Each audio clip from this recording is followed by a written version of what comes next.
contemplate the challenges and, of course, the opportunities that we face as a country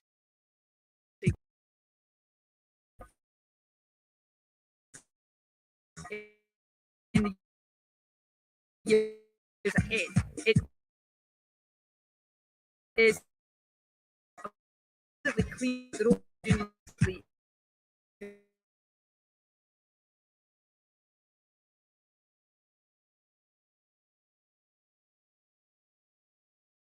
them firmly and protect fair work in all sectors of our economy without exception. We must secure a just and fair transition to net zero so that we can also protect the planet for the generations to come after us. Misery that this crisis is causing. At the start of this month, we increased social security payments that we have control over in Scotland by 6%, almost double the increase, simply doubled the Scottish child payment to 20. The doubling immediately benefited more than 100,000 parents into well-paying, sustainable work. In addition, the part of a wider set of measures. What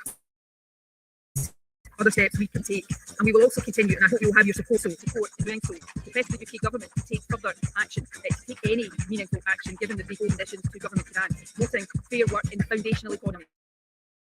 The essential retail is at the heart of our new retail strategy, and let me acknowledge the in the foundational economy in all employment sectors. So fair work must be the hallmark of Scotland's economy. I am determined, and I know this is a determination shared by all of you, that we do much better in future gas emissions.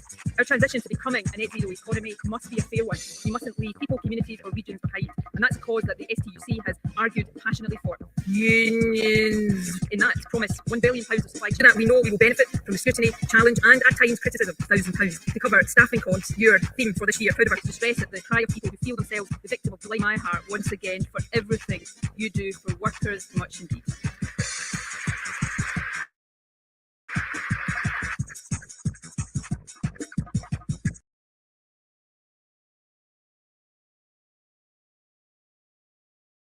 Well, so I realise it's pretty late in the day, but I was on a stream with 42 earlier on, and while he was doing his first hour before he had anybody on, I was just reading some PDFs, came across some pretty cringeworthy stuff that I could post to Telegram, but for the people that are on YouTube or whatever else that don't follow me on Telegram, they probably wouldn't see it.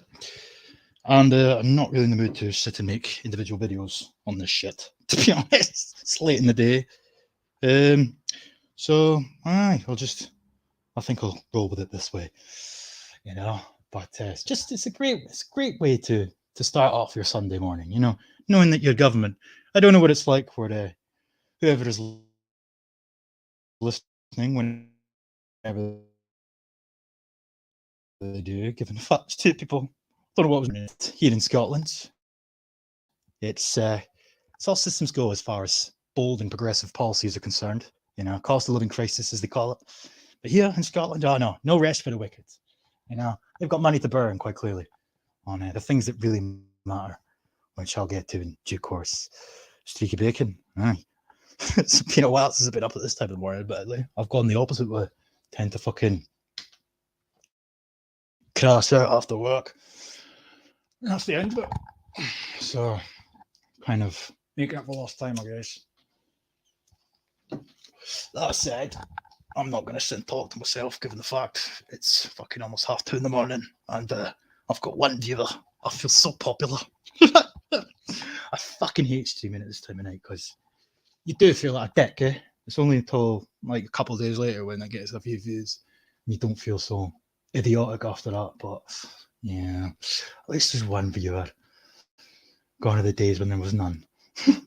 But that said, I'll start off with how I ended up finding the shit that I inevitably found. And let me see, share the screen. I need to fucking... it's been a fucking while since I've streamed because I'm fucking forgetting how to do things. Stop sharing. Yeah, there we go. Fuck. Right. I think this must be the first stream I've done on my channel this year, to be honest. Right. Okay. Yeah, you're about to crash out. I will be as well after this, to be honest. The stream of 42 was a decent stream, to be honest. Me, him, and Rory Herbert. But just, as I say, the first hour or so he was doing his own thing, and I was just reading stuff. And I couldn't believe what I was reading, to be honest. So it's just never a dull moment in Rainbow Unicorn Land, has to be said. That said, I will share my screen now and get to it. If it would load, So the Scottish Government, just a few days ago, in fact, have not the right tab. Yeah, they've dropped their new budget, and it's been touted across the mainstream media as it's a progressive budget, usual shit. And I never really paid much attention, in all honesty. There's one thing I haven't watched. There is a whole 2-hour segment or so on this Scottish Parliament TV website where they're talking all about the budget. I'm not that desperate. I'm not that much of a masochist, but there's part of me that wishes that I might have watched it before I did the stream, purely on the basis of what I have come to find after the fact.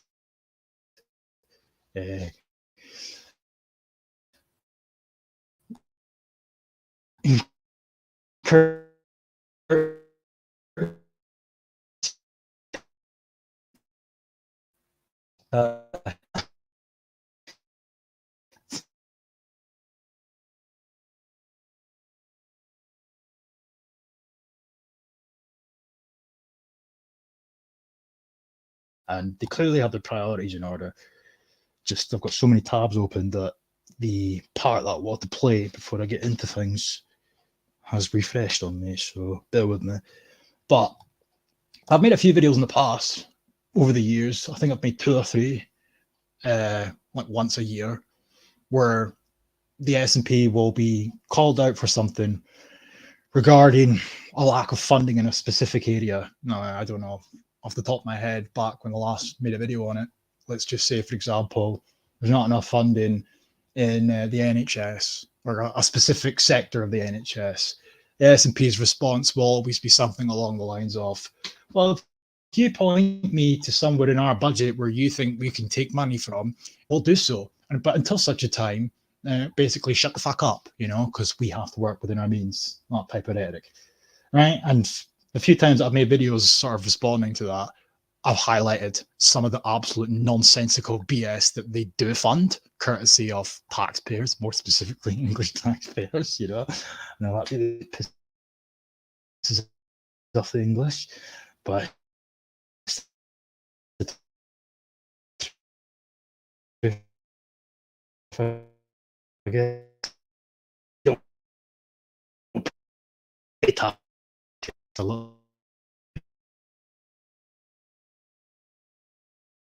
thing.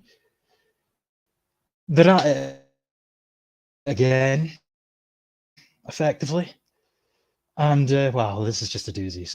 I could not be, in all honesty. It doesn't surprise me because it is the SNP at the end of the day. They're determined to make Scotland the laughing stock of the fucking world. They're already halfway there, if you ask me, given the fact that they have described the country as a feminist nation. We have a feminist foreign policy. What is a Scot? Well, there's no such thing anymore. The fact that our parliament's full of lesbians and feminists and gays and you name it, it's there. The fact that our education system and, in fact, every single policy, more or less, that comes into fruition in Scotland, it's predicated on progressive ideology, aka intersectionality, etc.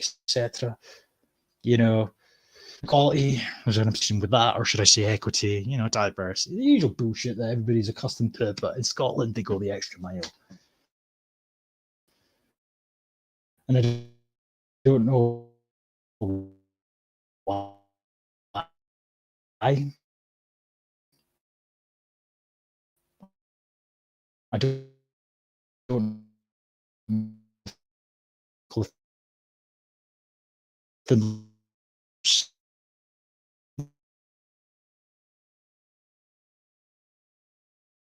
read it in, really, because they've got the media in their back pocket, they've got every institution in their back pocket.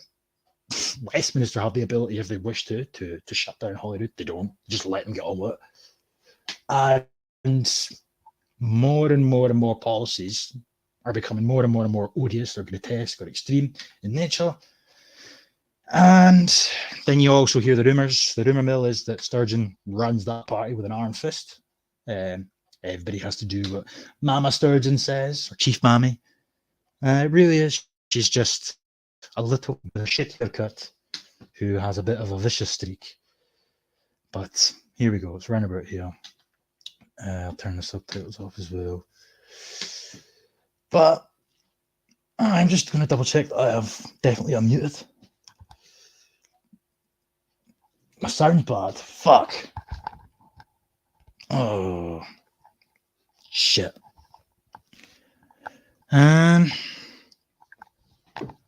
Fuck. Not good.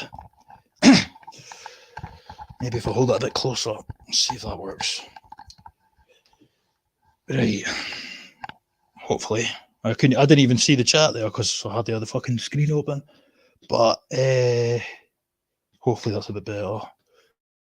I'm just going to double check that I'm on the right bit.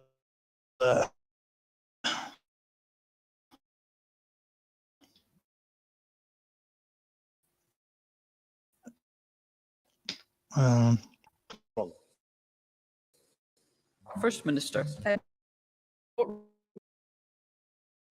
of real financial difficulty and constraint. That's true of Scottish Government, and it is absolutely true of councils across our country.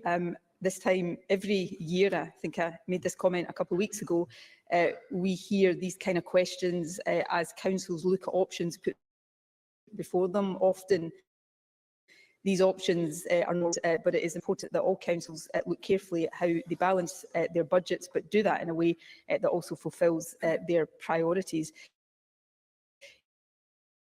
In the budget for years of over £570 million. That's a real terms increase of £160 million.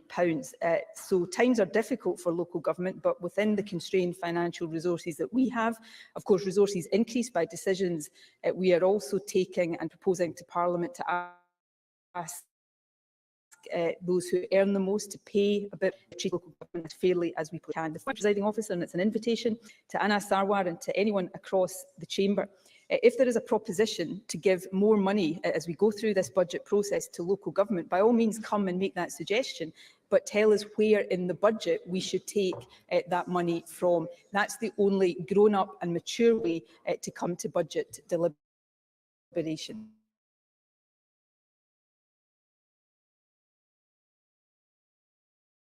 Grown up. You hear that grown up language there? You know? And this is what I was saying there, and I know my mic was a bit roboty, but Smoke, can you do sign language? But don't tell me that was muted. Sense, for fuck's sake, don't get me don't make me paranoid. Was that muted?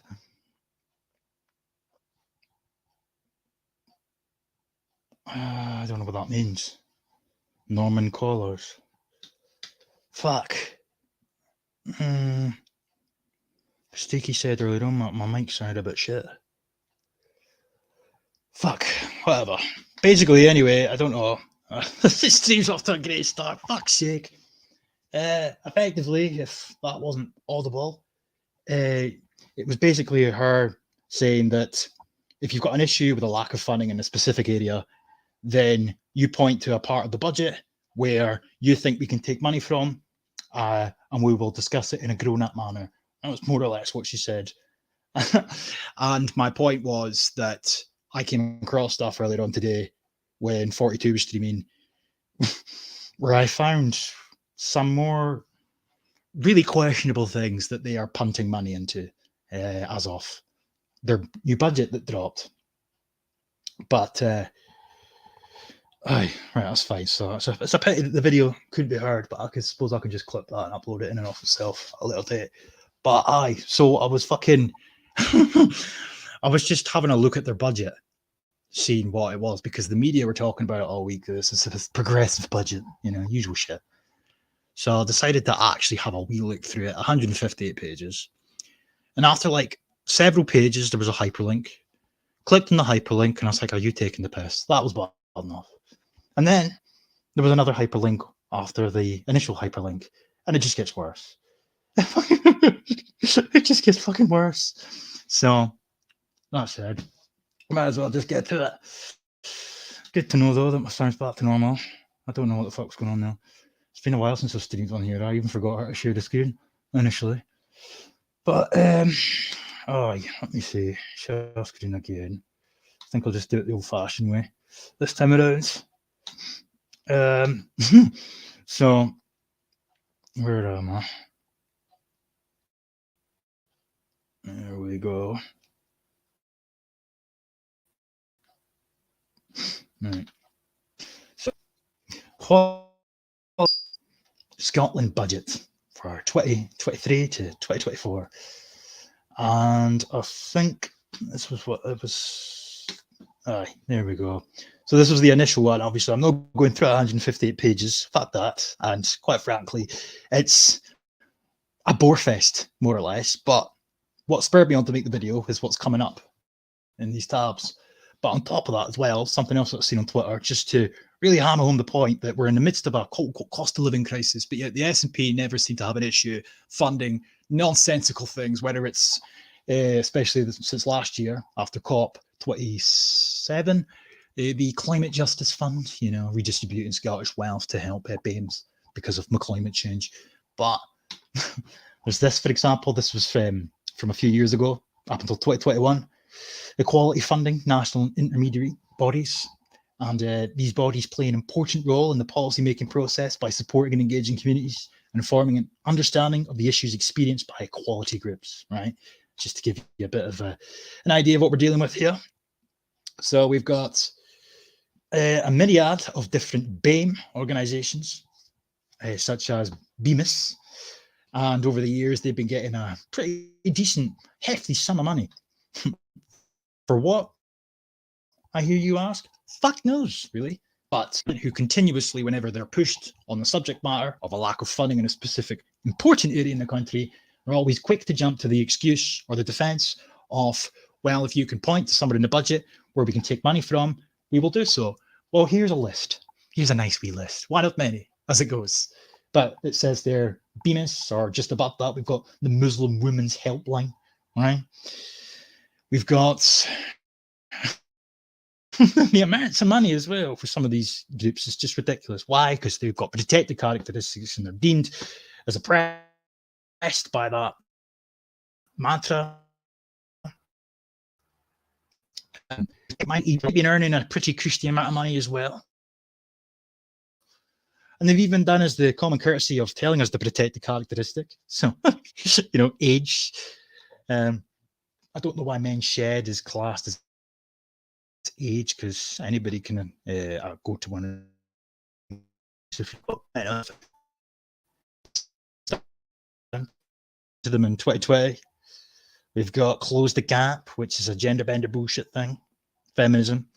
We've got the Coalition for Racial Equality and Rights, right? We've got End Gender, which is counted as feminism. We've got the Equality Network, which is for the LGBT emphasis and the T. Look at all the money, though. You know, it's remarkable, really. But as I said, this is sort of somewhat old. They've not published their most up-to-date ones, but you kind of get a bit of an idea as to where the funding's going when you look at this, and obviously what I've got open in other tabs as well.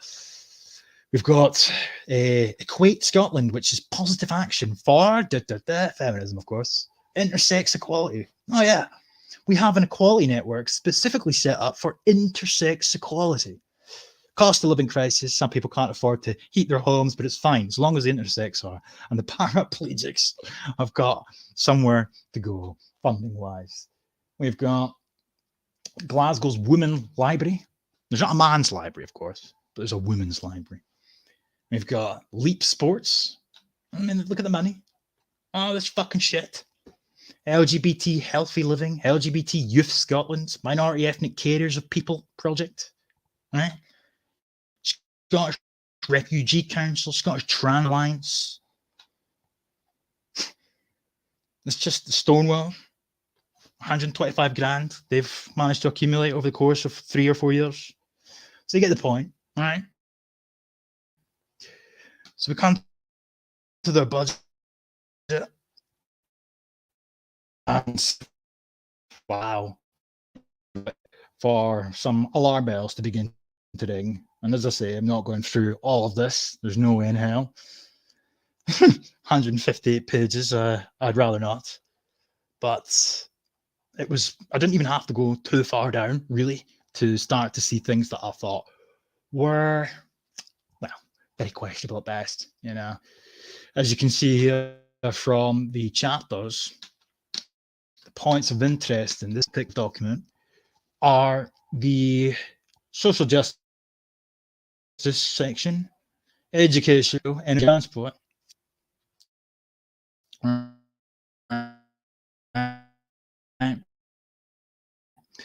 So, oh yeah, and their introduction of that'll be handy. Just like the good old days, yeah. There he is, slippery KY Swinney, with a glistening dome. Fucking prick him, like, honestly. So, the government's budget takes place in the most turbulent economic and financial context most people can remember. The effect of war in Europe, manufactured surging energy prices, raging inflation, which is also manufactured partly, and of course, due to printing money from a lockdown. But let's just blame Brexit. Yeah. Damage to labour supply. Yeah, because Brexit, and trade due to Brexit. Because I forgot that Scotland was teeming with life before Brexit. Yeah, that's right. I love how they do that. They always blame Brexit for the lack of workers here, despite the fact that's come to light in the last few days that there's actually more European citizens in Scotland than there was before Brexit. So explain that one, you bald prick. Anyway, along with spectacular financial mismanagement of the UK government, because it's only the UK government that are to blame for this quote-unquote cost of living crisis. It's not like it's happening everywhere else. No, it's just happening here. Anyway, the mismanagement of the UK government creates the most difficult set of conditions in which to set a budget. But slippery chaos, thanks, Martha.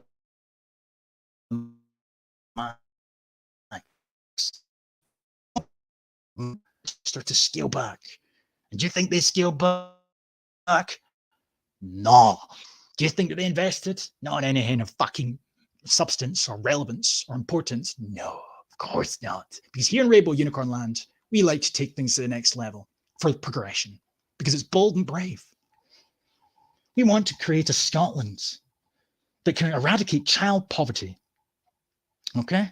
Enable our economy to transition to net zero and create sustainable public services. Of course, I'm alluding to getting us out of our cars again, but, transition to net zero. And just so happens, of course, all the nonsense that's going on right now, totally organic, coincidental, but a miracle from God. God has presented us with the opportunity that we needed as a society to be able to transition. What better way to transition to green energy and whatnot than to put measures into place that completely forces to do just that, and just to ensure that we got to kick up the arse to get things going. We'll just create a war in the Middle East, not the Middle East, sorry, Eastern Europe, and blame Papa Putin. Fucking joke, man. Anyway, in this budget, we use those tax powers that they've obtained, asking people on higher incomes to contribute more in taxation than those on lower incomes.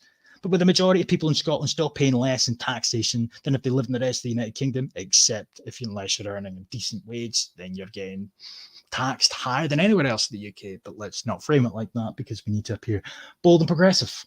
Anyway, as I said, I'm not going to get bogged down too much in what on the in pursuing the Butte Agreement. We'll use all the resources available to us to create a Scotland that tackles inequality because that's imperative, fulfills our obligations to safeguard the planet.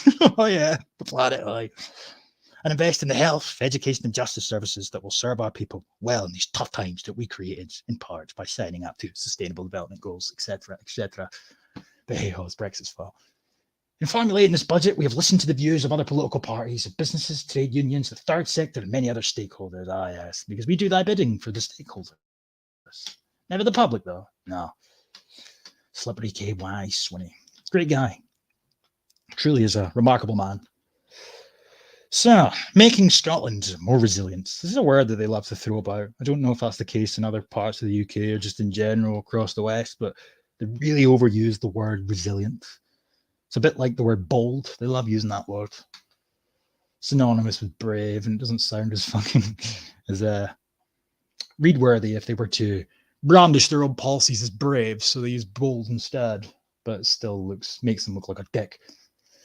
Anyway, throughout this crisis, the Scottish Government has taken decisive action to protect the most vulnerable.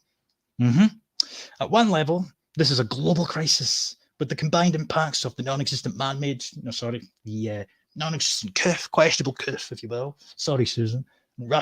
Russia's illegal invasion of Ukraine, creating a disruptive set of financial and economic challenges that are in part, if not completely, down to the fact that we're sanctioning Russia and it's doing fuck all to Russia while Europe's still buying energy off them. So effectively, Papa Putin can sit there with his feet up and earn big bucks. Meanwhile, here we are all struggling, but it's fine. The S&P are going to save the day with their progressive budget. Are they? However, it says Scotland and the UK face additional and unique challenges, and then they blame Brexit again, and they blame the loss of the European single market and the end of frictionless trade and free movement of labour, because that really is the fundamental issue, the crux of our time, that we don't have open borders. And as I said earlier on, even when we did have free movement of people at our disposal, people just didn't really want to come to Scotland. In truth. It's after the fact. Anyway, so the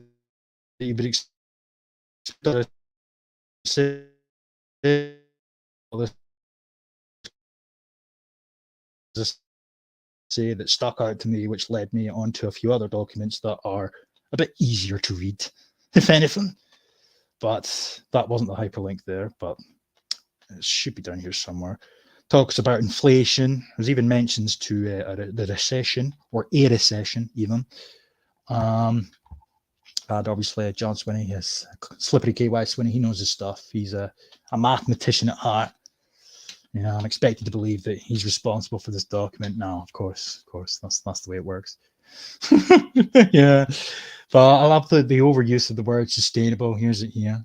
So we're getting, this is the sort of shit that you come to expect. Now, to some people, and to be honest, for a time, I probably would have said the same thing. I would have assumed when you see sentences such as this, that it's just buzzwords. But especially in the times that we're living in now, when you kind of compare and contrast every policy that seems to be implemented or advocated for by the SNP in a Scottish context, it's all derivative of the Sustainable Development Goals. Every single fucking policy, more or less. Every single one. So you can't help but wonder if there's a deliberate use of the word sustainable whenever they can, such as here where it says that the economic and fiscal context of this budget demands a response from government that supports the most vulnerable and helps build a sustainable economy. Like, what is it with the word sustainable if not deliberately put in there? Why is this used all the time? In taking the decisions in this budget, we have been driven by our values. Fucking values. AKA, we're doing what we're told. Our values, apparently. Yeah, we're supposed to believe that they have organic values, independent values, despite the fact, if you look across Europe, they either have implemented policies that European countries are soon to implement themselves, or they're implementing policies that have already been implemented elsewhere. Not a fucking thing at any point is organic. Even this gender recognition bill. Finland, the other day, implemented an identical bill. Spain have voted to implement the same thing back in December.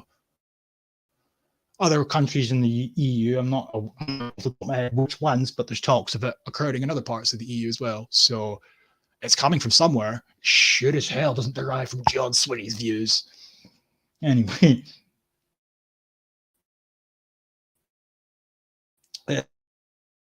And says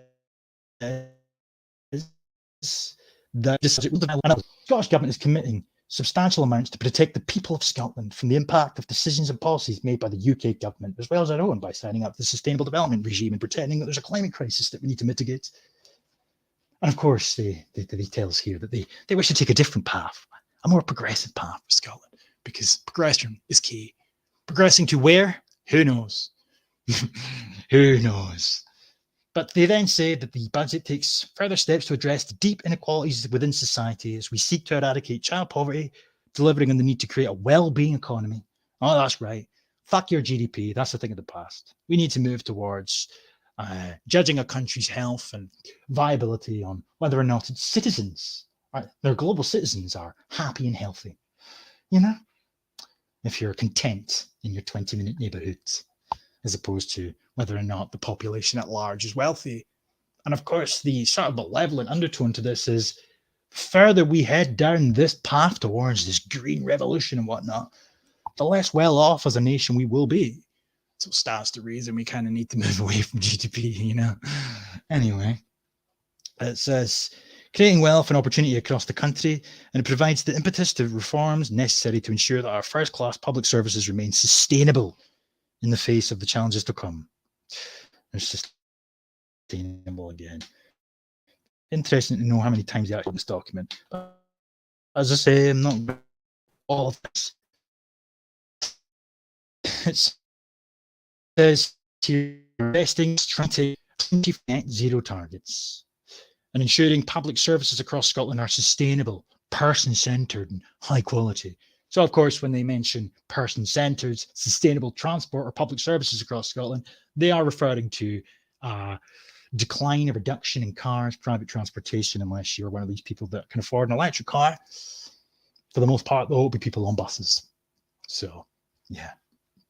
People who choose to make Scotland their home are our most important resource. Mm-hmm. And it is only by ensuring every citizen can achieve their maximum potential that Scotland will do likewise. This is why this budget strengthens the social contract between the Scottish Government and every citizen of Scotland for the wider benefit of society.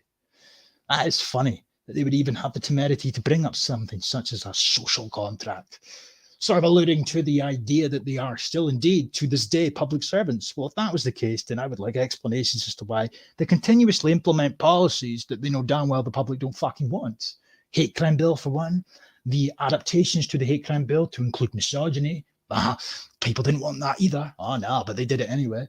And then, of course, the gender bender bullshit that's taking place right now as we speak. The public at large didn't want that. But hey-ho, the SNP and the rest of the dickheads in that parliament know best because they're progressive and bold and brave.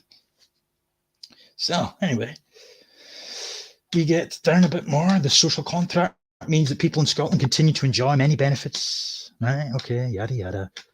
Where we have the power, we are choosing a different, more progressive path for Scotland. Right, so there's just like a wee bit more that I need to show here before I can move on to the next bit.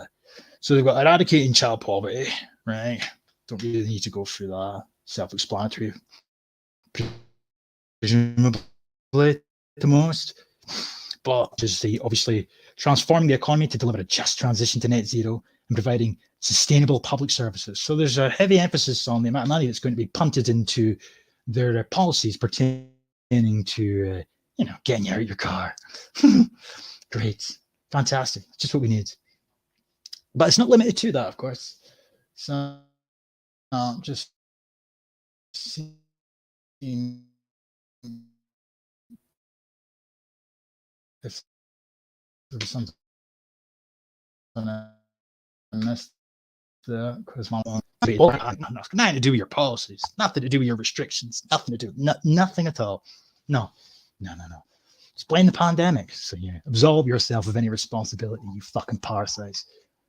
Anyway, we recognize the interdependencies between education and child poverty. Yeah, sure you do.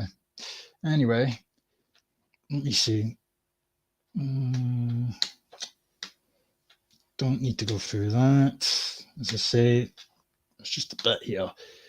We are living in a global climate and nature emergency with climate change. Oh yeah, and loss of biodiversity among the greatest threats facing people on the planet. Is that so? So if we just turn Scotland into a green utopia, that will save the day. Yeah, okay. Environmental crisis. Everything's a crisis now because if they can continuously use the word crisis, it then gives them carte blanche to be able to accelerate any solutions that they may very well have up their sleeve. Scotland is already experiencing the impact of rising sea levels, but it's not though, is it? And it was just luck last year that they were able to finally be able to say that temperature records were broken, But prior to that, they were continuously saying that Scotland was experiencing the effects of climate change. But we weren't. And we still ain't, really. There is, and I love this as well. It says here, there is a global consensus on the need for urgent whole economy action to reduce emissions and tackle the impacts of climate change. So it's not just a case of reducing our CO2 emissions now. No. We need to reshape our whole action. And it just so happens they've got well-being economies all lined up, But on top of that, though, there's a global consensus amongst who? Similar parasites. They're paymasters. Your Bill Gates, your Al Gores, your Antonio Guterres, everybody else from the United Nations, everybody that does their computer models, their fear porn reports, etc. John Kerry, these types of dickheads, the scientists that they ask, the scientists that are on their wavelength, whether that be ideologically speaking or financially in their back pocket, irrespective. Your Greta Thunbergs, the 6-year-old climatologists that learn all about climate change and there's a global consensus. They always do this. They do with everything, really, though, because you quite often hear them saying things like, oh, we know that this or that. We know that women are this. We know this. It's like, you don't know, though, do you? Because it's not true. And this there's a global consensus. So I don't hear them, though, demanding that China takes imminent action. No, I don't hear them doing everything within their power to ensure that a volcano never erupts again. The list is fucking endless of things that could quite easily scupper their plans. But it's fine as long as we all just get rid of our cars, stop boiling our kettles, and live within our means with our sustainable lifestyles and our well-being economies and our 20-minute neighborhoods. We will save the planet. Oh, yeah. Damn ignorant or egotistical to assume that measly little humans would have the capability to really alter the earth, Mother Nature, the God herself, as she's been brandished these days by these individuals. Anyway, sorry. So, but then it says we have been where am I? This creates a huge economic. I love this, right? So it says the global consensus on the need for urgent whole economy action to reduce our emissions and urgently tackle the impacts of climate change. But this just conveniently, just by sheer luck, creates a huge economic opportunity for Scotland that we must fully realise. But bear in mind, even before there was the announcement of a climate emergency, even before things began to accelerate post announcement of the CUF, right, the Green Sustainable Recovery BS, these were all things that were put in place and agreed upon. The plans had not been put into motion. So what are the fucking chances that a bunch of quote-unquote crises would emerge out of nowhere, out of thin air, all at the same time, that would just so happen to provide the opportunities that were required to kickstart the program to transform our societies? Almost as if, now hear me out, it's almost as if there's some tomfoolery, I think. I don't know, I'm just saying. Scotland was one of the first countries to declare a climate emergency. Of course we were. Of course we were, because Nicola Dunlop is the first to do everything. We've been committed to using all our power, and she even for her. Oh, fucking sorry. Grass. It was one of the first countries to declare a climate emergency, of course. Because the little children, at the behest of Greta Thunberg, went out and protested and demanded that Sturgeon took action. So Sturgeon, of course, arm was twisted at that point. Can't resist a 6-year-old climatologist demanding action. They're reading everything. They're chanting all the things that they learned just an hour ago in their class. You don't want to fuck with the 6-year-olds, especially when they've got it enshrined in law, or soon to be. They have a right to be listened to and taken seriously. You better listen. Anyway, accelerate the transition. Leading the world in an approach to loss and damage, and the need for a just transition, as well as in the strength of our statutory targets. As a nation, we must also adapt. Very vague terminology there, adapt. How? Well, that remains to be seen. And build resilience to the impacts of global climate change, which are already locked in. They're already locked in. You know, as I've said before, they kind of dropped that subtly. I think it was last year. So initially it was we had to put all of these measures into place, and if we act now, we can reverse the impending doom that we are going to face if we don't act. Then when all the things started to be put into motion, such as the phasing out of oil and gas or reliance on it anyway and whatnot, and all the policies began to be agreed upon, etc., etc. Then they dropped in that, oh, by the way, it's impossible to go back to the way things were, but if we just keep all the policies that we've suggested in place forevermore, right, then we will ensure that it doesn't get any worse. What happens, though, my question would be, is since the planet, this is our thing they never want to discuss because it's all our fault, white man's fault, but the planet fluctuates in temperature over the centuries anyway. So what happens when it just starts to get hotter off its own accord anyway? What do we do then? I don't know. I'd love to be a fly in the fucking wall when that occurs. Anyway, point being though that this isn't now saying that all this BS that they're planning to implement, or telling you that they're going to implement, it's permanent. So get used to it, guy. As a nation, we must also adapt and build resilience. So I've read that. Right. Okay. Almost finished this. But we recently there's the bold out, replace it with brave. Sounds a bit queer. Long-term program of work to deliver against the scale of our net zero ambitions. Ambitious enhanced policy packages will be set out in our upcoming draft climate change plan and the new draft just transition plans by the end of 2023, right? So just come down a wee bit further though. And we've got a stronger, fairer, greener, progressive, bold and brave and homosexual economy.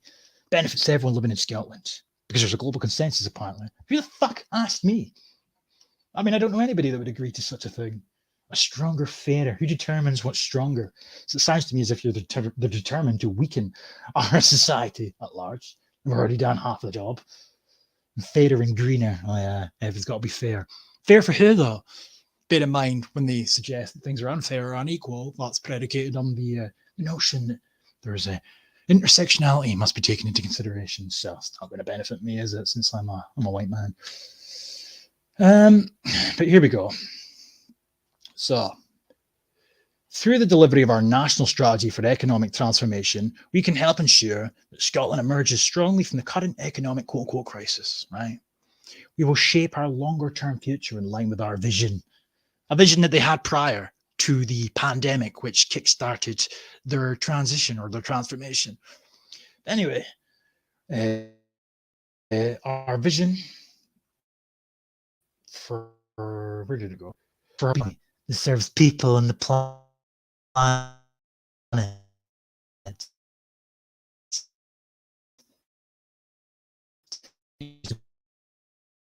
Investment by public and private sectors will unlock the opportunities in transition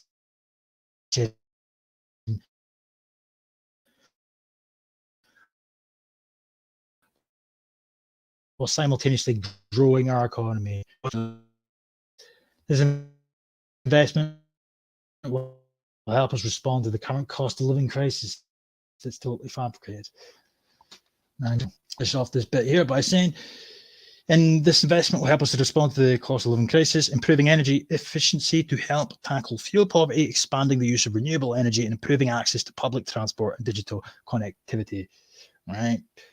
So, more bullshit. Like, stronger, fairer, and greener economy is both a driver and a consequence of our actions to tackle child poverty and address the twin climate and nature crisis. Within this budget, we continue to prioritise actions that will continue to contribute, to sustainable and inclusive economic growth, right? So they talk about the Just Transition Fund, and then they say here 60 million, right? 60 fucking million pound is going to be delivered to their electric vehicle infrastructure fund to expand charging ports, providing 15 million to allow the exploration of a Pathfinder pilot, looking at the removal of peak time fares, 197 million in active and sustainable travel. So put that into perspective.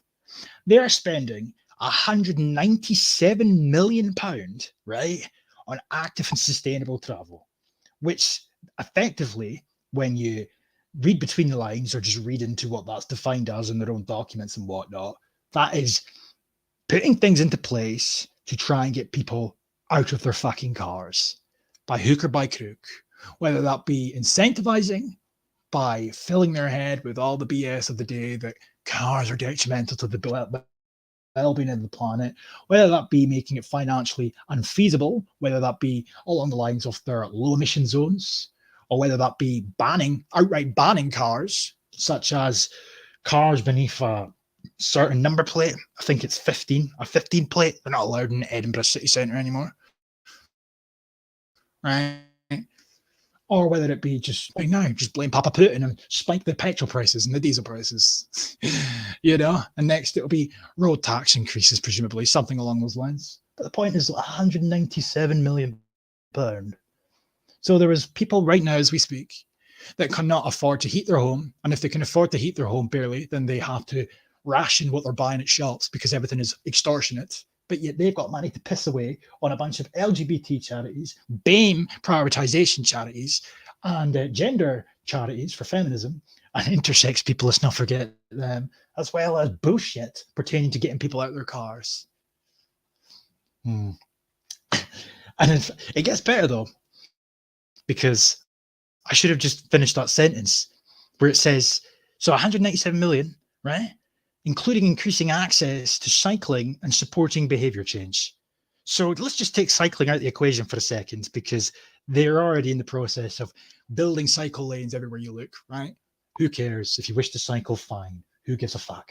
That's up to you, right? But 197 million pound, how much of that's going to be spent on putting measures into place to support behaviour change?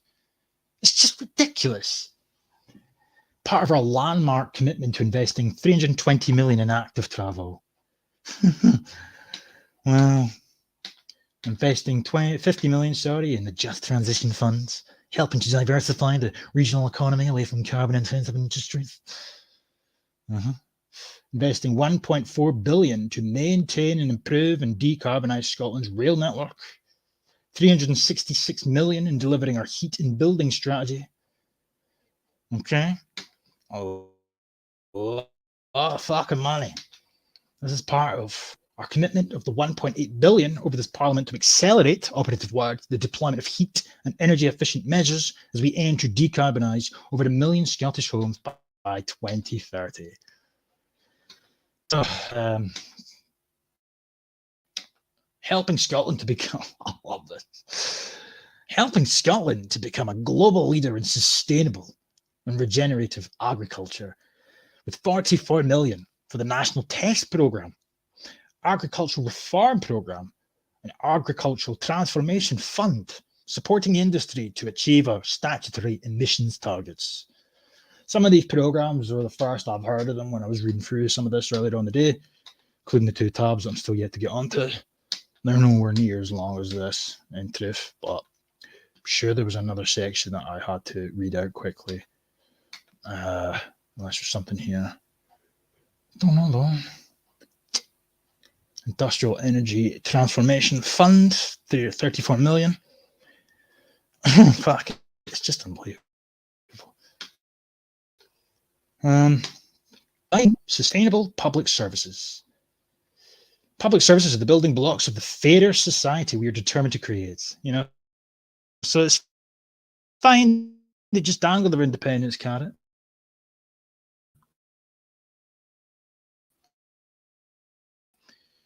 And the is going to implement all of this cards.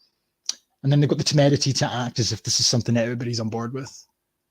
Like, there's a very small subset of the populace that would read this and be in complete agreement. And I'm not talking about the people that might believe all the nonsense about climate change and whatnot. I'm talking about the people that are all on board with this progressive namby-pamby waffle.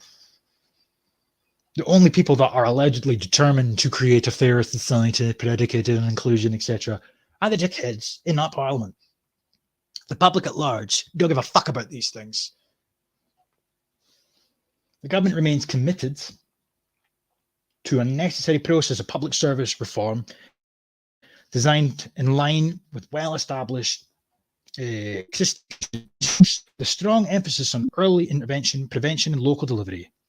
Okay, as I say, some of it's waffle. Let me see. Right.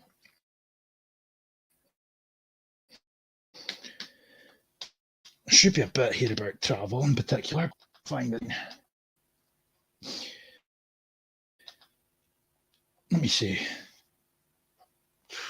We are focused. Child poverty. And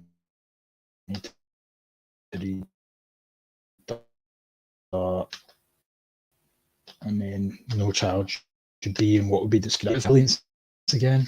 Always pops up.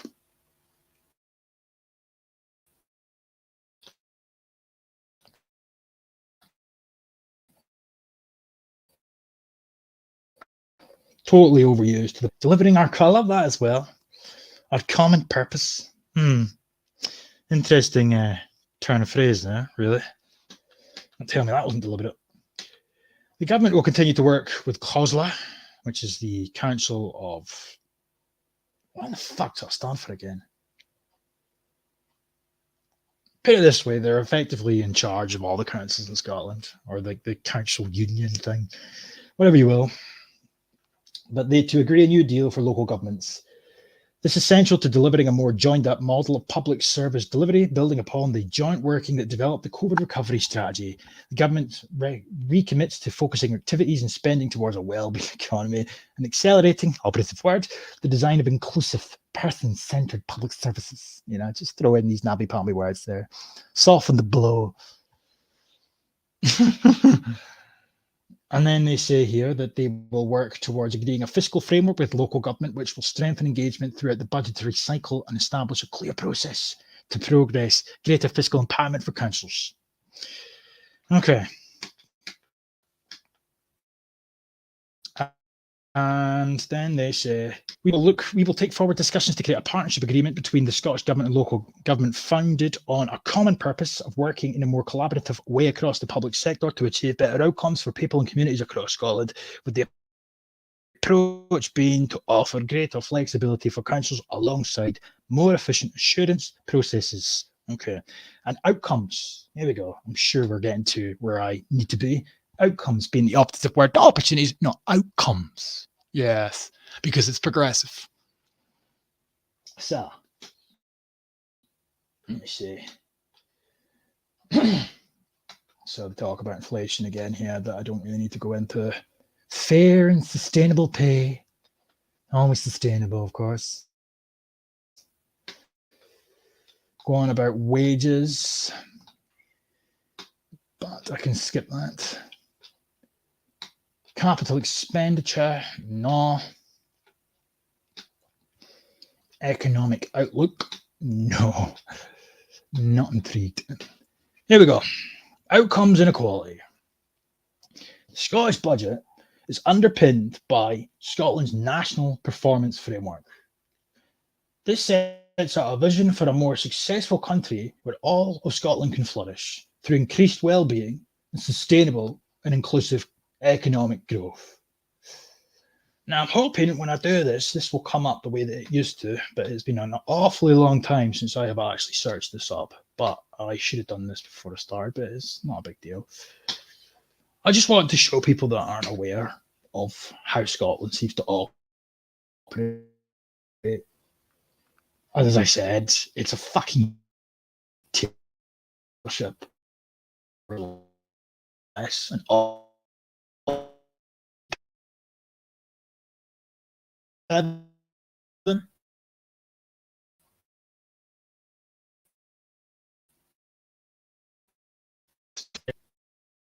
this will just load.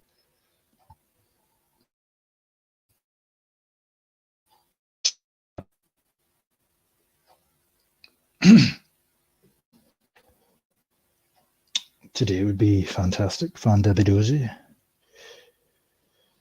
What is it? Let me see. Where did I go? It might even be that, actually. Sustainable information and sustainable development goals. Oh, yeah. Right. So bear in mind, the Sustainable Development Goals didn't come out till 2015. National Performance Framework was put into motion, so to speak, in 2007. But yet, for some strange reason, as it says here, the National Performance Framework and the Sustainable Development Goals share the same aims.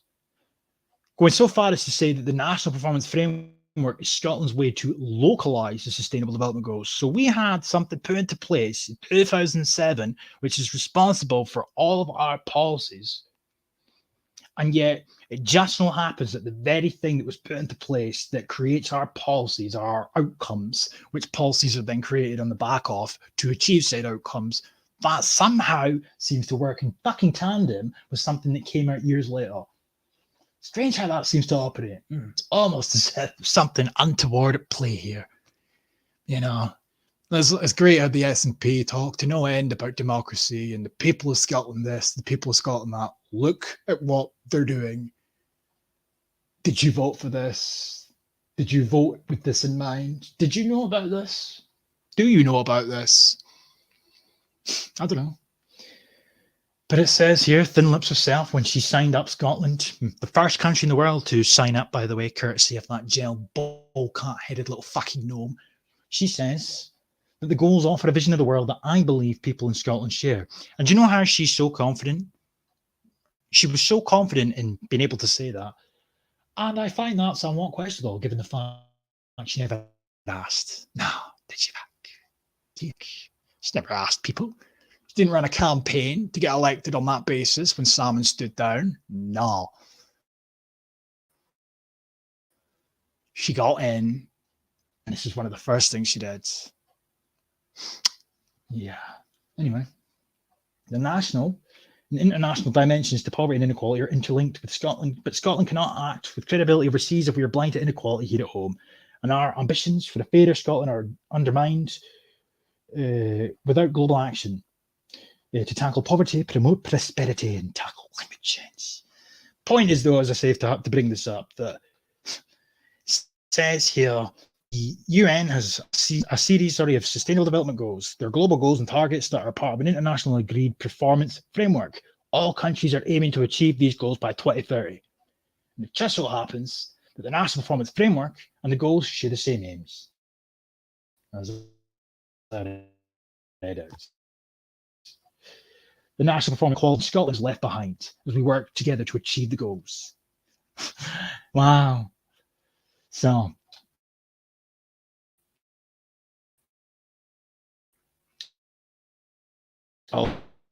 obviously, they've got national outcomes. Where all of Scotland can flourish through increased well-being, sustainable inclusive growth alongside the vision the budget delivers against our 11 national outcomes. So they're bold and progressive, as you would come to expect, or you should expect. But we have a globally competitive and entrepreneurial, inclusive and sustainable economy. Well, it's just very convenient that one of our national outcomes says that. We better put policies into place to ensure that we meet that target obligation, eh? So you kind of get the point of what I'm trying to imply here.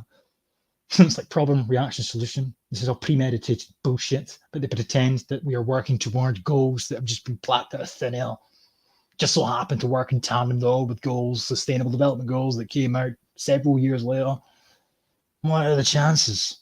What are the chances? We also have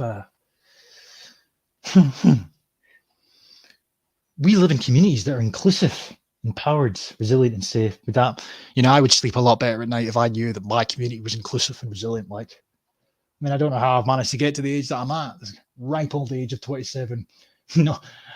Unaware of whether or not my community was indeed empowered. Wow.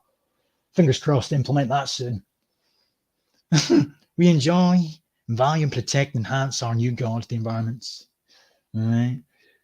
We respect, protect, and fulfill human rights and live free from discrimination. Unless you're a white man or Christian.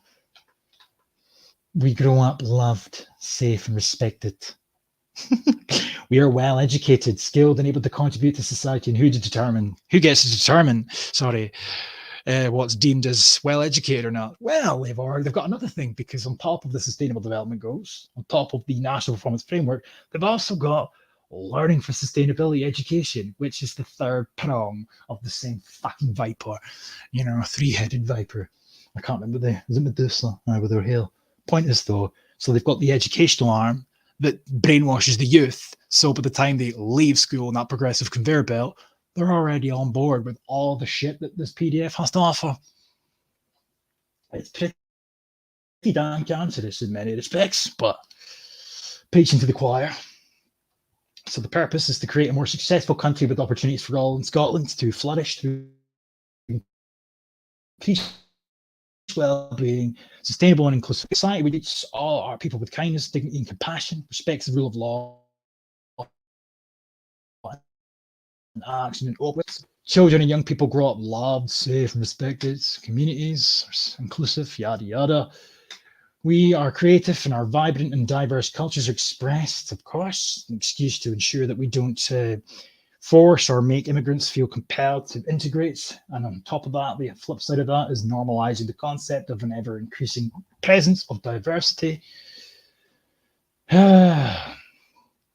have an inclusive and sustainable economy. We have thriving and innovative businesses with quality jobs and fair work. We are healthy and active in our 20-minute neighborhoods. We respect, protect, and fulfill human rights. Yada yada.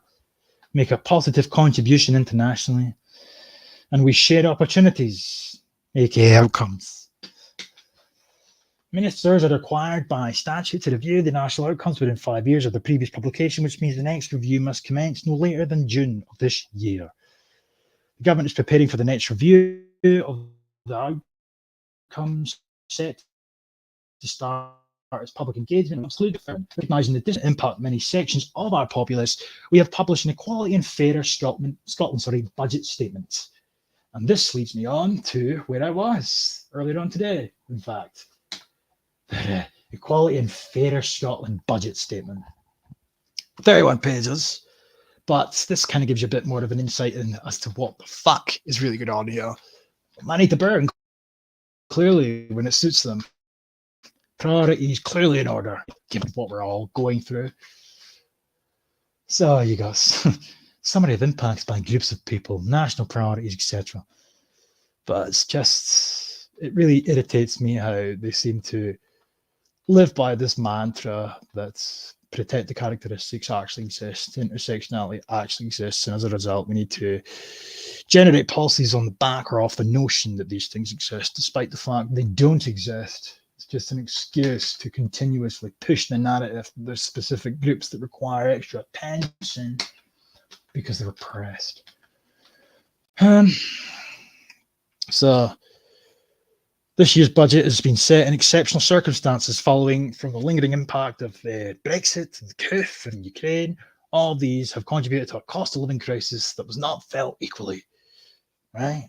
Making decisions faced with these pressures and economic uncertainty is challenging, but it is critical we make the right decisions to make Scotland fairer and more equal. With evidence showing that low-income households are more at risk in their current circumstances, and the risk is even greater for those where this low income intersects with other forms of disadvantage. This means when budget decisions need to be made and made quickly, it's important that they are made with understanding of who will be affected and how. Right? Well, we better roll out the protect the characteristic list then, eh? Figure out and establish who's who and what's what and who needs what.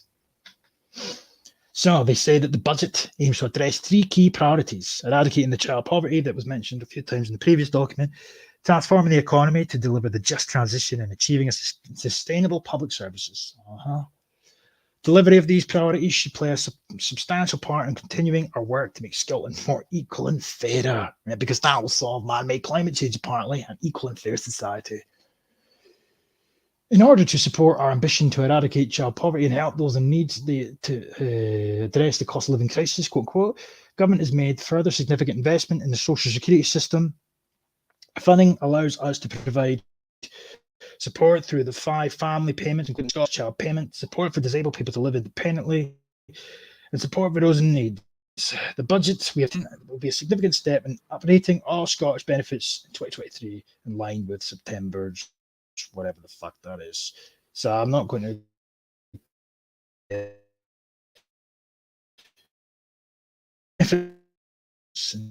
in truth before I go on to the final PDF.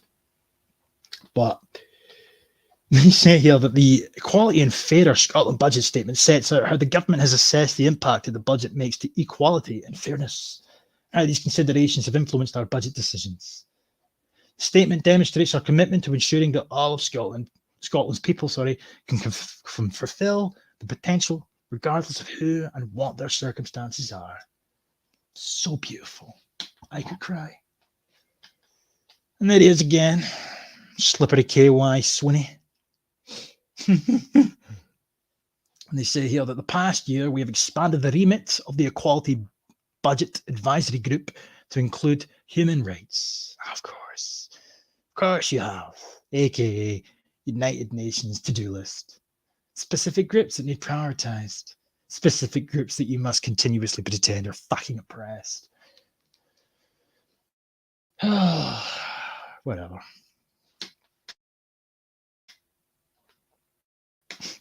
Wanker that John Sminney. So, about the budget, I'd rather not. But the budget that they've managed to obtain, including annually managed expenditure, is 59 billion, or borderline 60 billion. But that's not really where I need to be. It's down here. So it's kind of broken down here.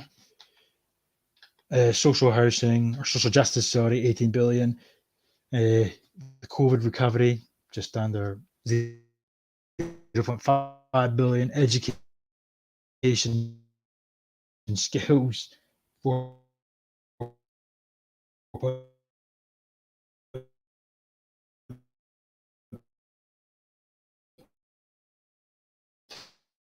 0 and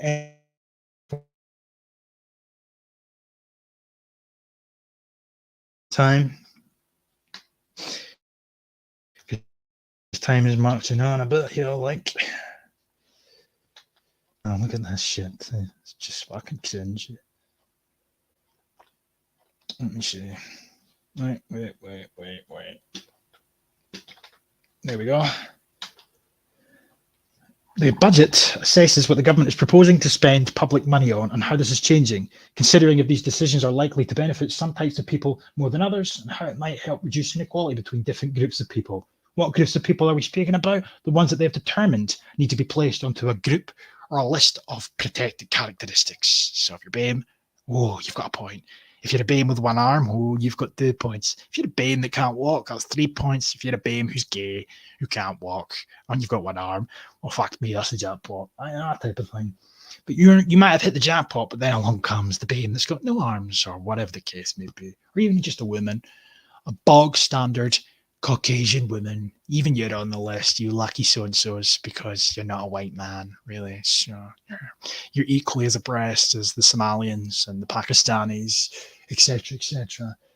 Oh, the perils of living in a patriarchy that seems to have the youngest of our male stock, who are white in nature, falling behind, statistically speaking, earning less than their female counterparts in the later stages of their career. And of course, every other policy seems to benefit the females of our society, despite the fact we're a patriarchy. It's very equality is about ensuring everyone. And the minute you start to implement policies on that basis, if it's a level playing field and you start to manipulate that field in order to achieve what you claim is equality, you instantaneously render it unequal, unbalanced in nature. That's exactly what's happening here. You can kiss goodbye to the meritocracy of old because, no, things need to change.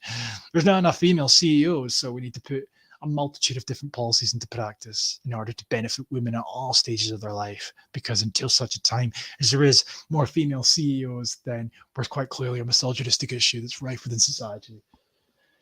And of course, they say here it's also the belief that no one should have fewer or poorer chances in their life due to protected characteristics. The insinuation being, of course, that people within Scotland, dependent on what protected characteristics they have, are actually deemed to have less opportunities in society than that of their white male counterparts. And it's just fucking nonsense. There is laws in place to ensure that discrimination doesn't occur. But we live in a society now where if a black guy doesn't get a job, it's easier for that black guy to tell himself he didn't get the job because he's black, as opposed to maybe I just wasn't the best person for the job.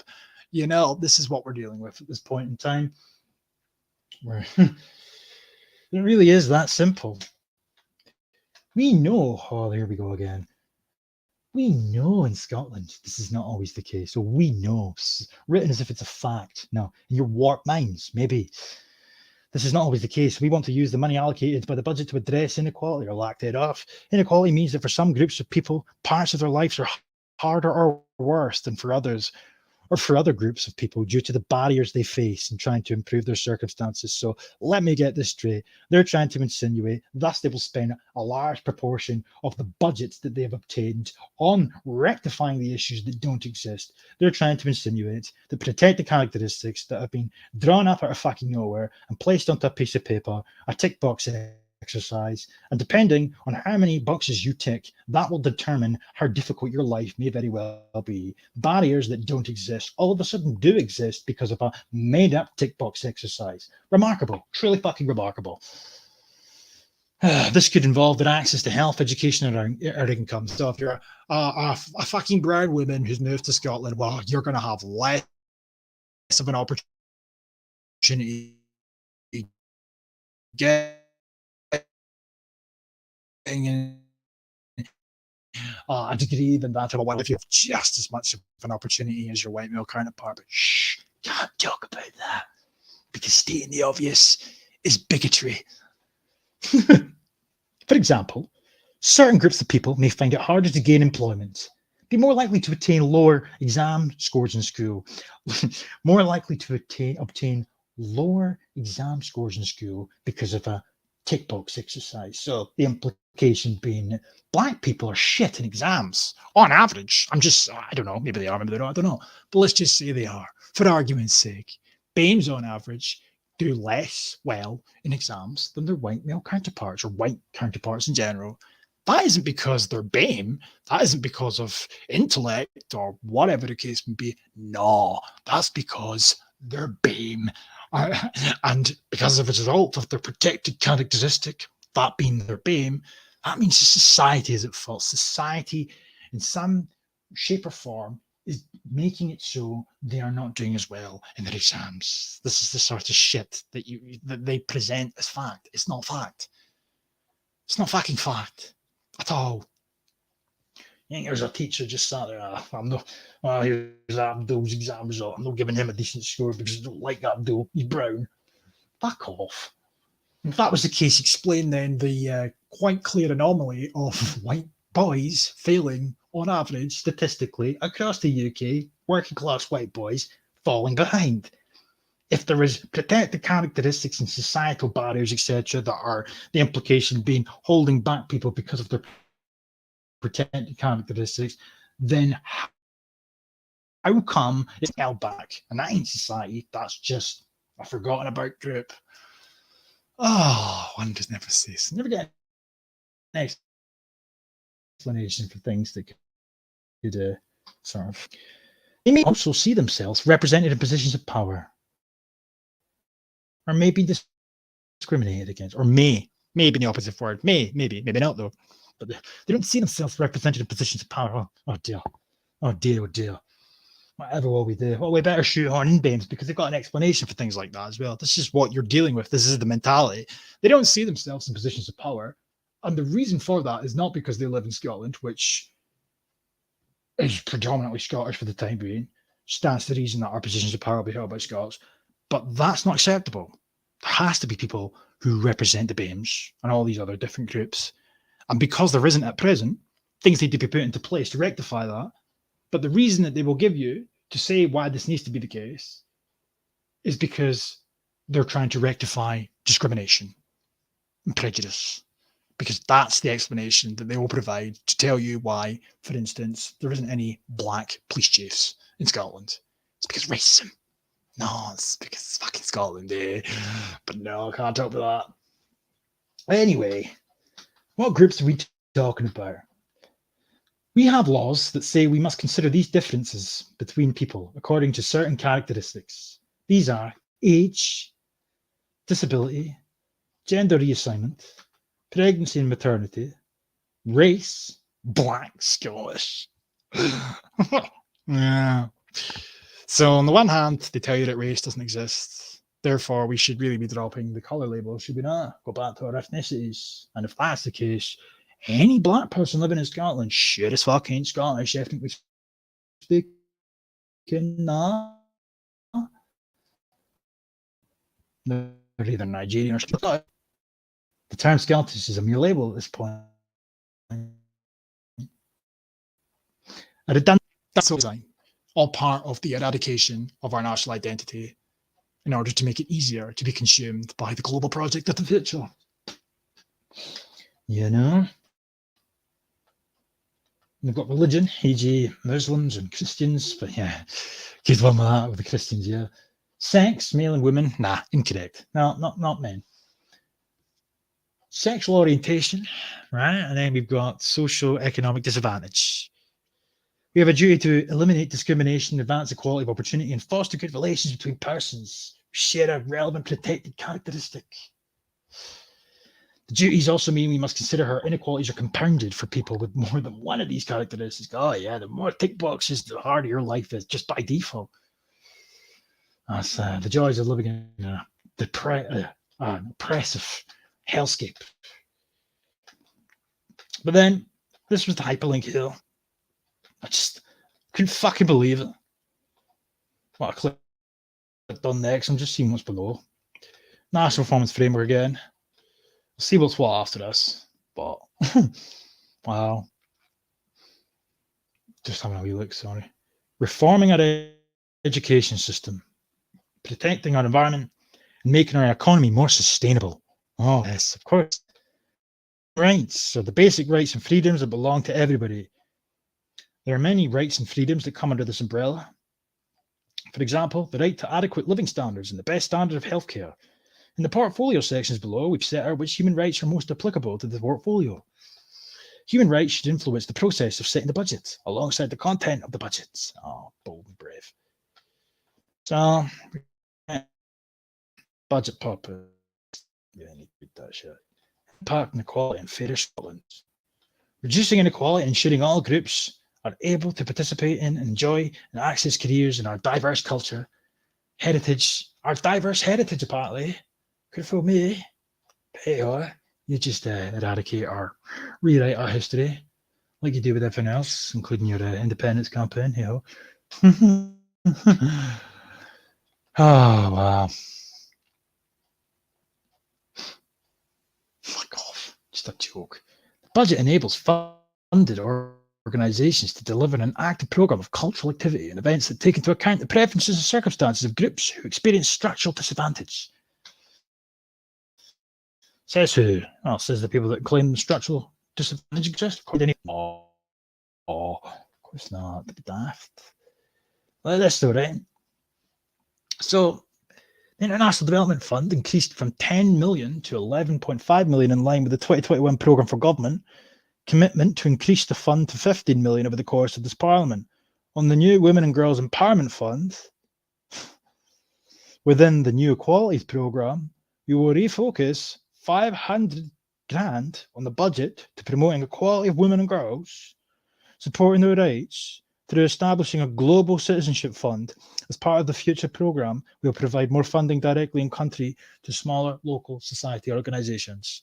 So just to put that into perspective, right?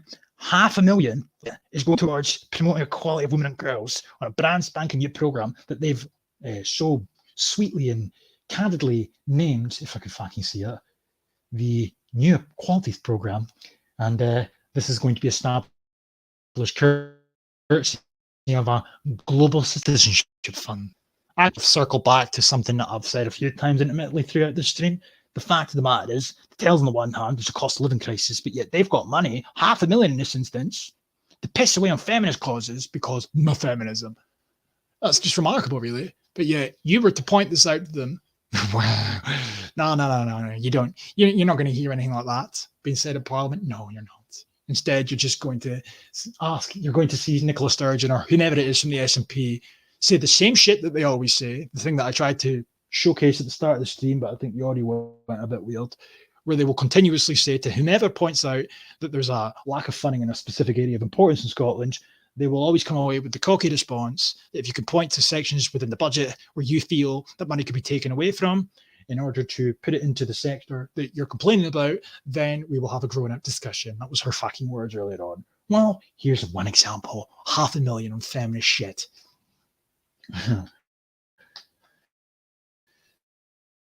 There you go. So, come down a bit further. So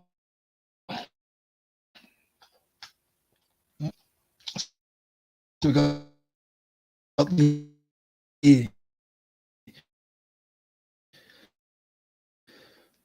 freedom of information, intergovernmental relations, cabinet business and legislative programme, building resilience to hazards and threats, and support participation in public service reform. Right to elections, oh yeah. And provides grant resources to partners to build capacity to support delivery of the COVID recovery strategy, which commits us to a strong equality-led approach. The terms of reference for the independent Scottish public inquiry into the handling of the COOF require it to demonstrate how a human rights-based approach has contributed to its findings and facts and recommendations. Well, realistically, if the United Kingdom was deemed to have acted inappropriately, and dare I say, if memory serves me correctly, illegally, then it stands to reason that the SNP should be in the same fucking hot water.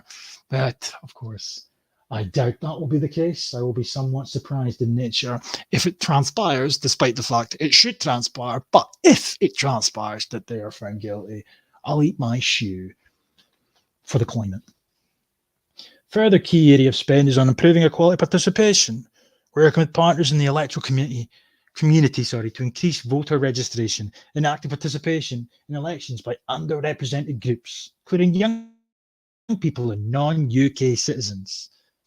And after they're trying to get it so that young people, by their own definition, which is for the time being 16 and 17-year-olds, it's only a matter of time before that age gets lowered, because who determines what's too young at this point? We're heading down a very questionable, some could argue slippery slope in this regards, because, they're making the case for younger and younger individuals to be able to stand for election now in our country. But if that wasn't bad enough, then they're wanting to give it to asylum seekers too. Foreign nationals can already stand for election. They can also vote in our elections. But now they want asylum seekers. Not refugees, because they can vote too. No, asylum seekers. So people that haven't even had their claim accepted, people that are just squatting in the fucking hotels, for example, they'll have the ability to vote. I mean, at what point does the real legitimate definition of treachery, unironic or non-ironically, get brought to the forefront, presented as a descriptive for these individuals, and be met with complete and because to coming very blatantly in truth, who the fuck be a public consultation for you to give your views on whether or not 16 and 17-year-olds should be able to vote? The same way that in that same consultation, there's a question pertaining to whether or not asylum seekers should be able to vote. But as I said, there's already a myriad of very questionable things that have been put into place, were put into place a few years ago, such as refugees and these aforementioned young people being able to be able to vote. Now they just want the young to be able to stand for election too. This spend will also be used to undertake field trials of tactile ballot papers designed to enable people with sight loss to vote in secret.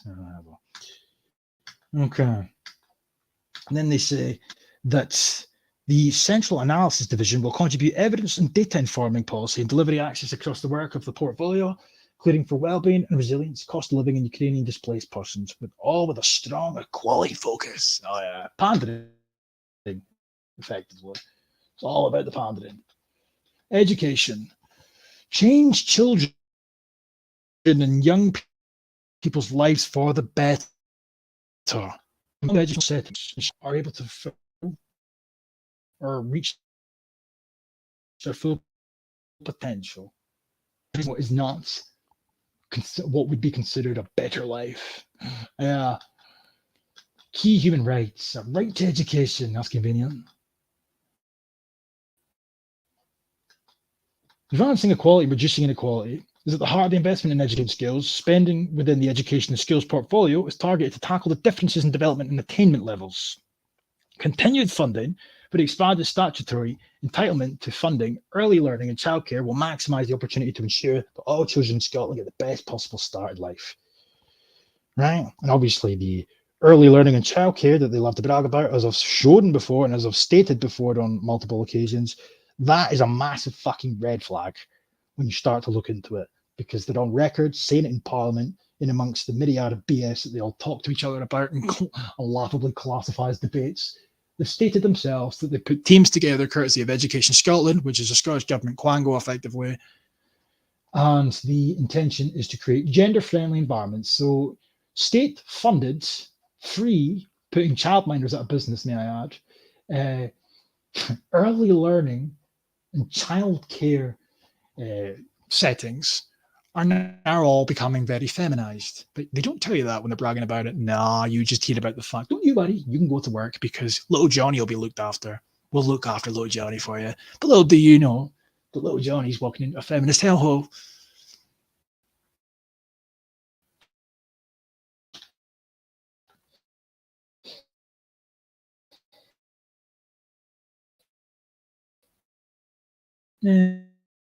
Anyway,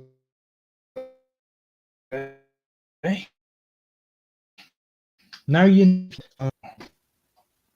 commitments set out in the National Strategy for Economic Transformation are intended to drive Scotland's overall economic prosperity to the benefit of all our people. Oh dear.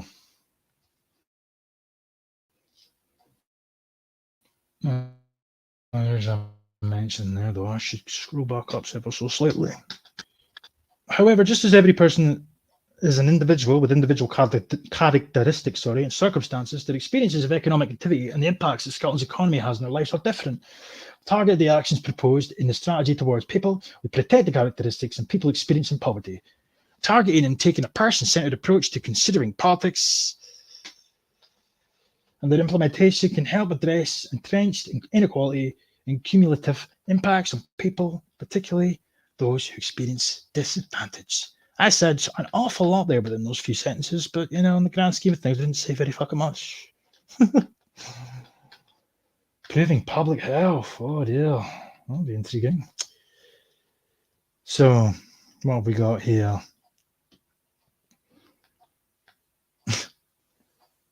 Public health, yeah. That's why you mandated but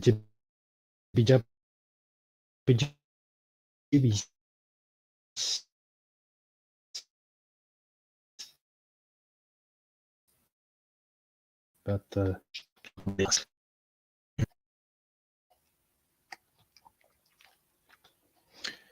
portfolio remains committed to advancing equality and addressing the causes of inequality, including tackling all forms of gender inequality, such as violence against women and girls, which, as I've said before, isn't how it sounds. That's not battering a woman for being a woman or whatever the case may be. Now, that could be anything, such as quote-unquote harassment, wolf whistling, staring, misogyny, whatever.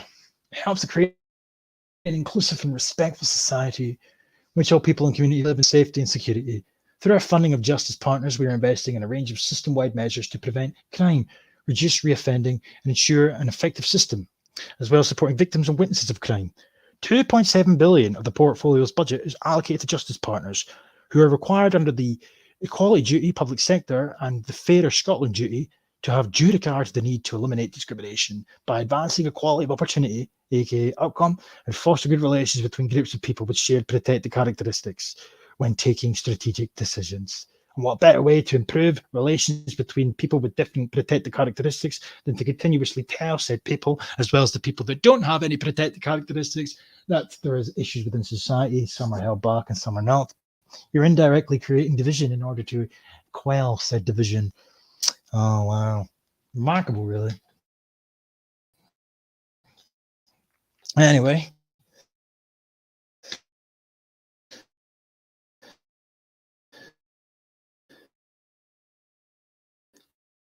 Travel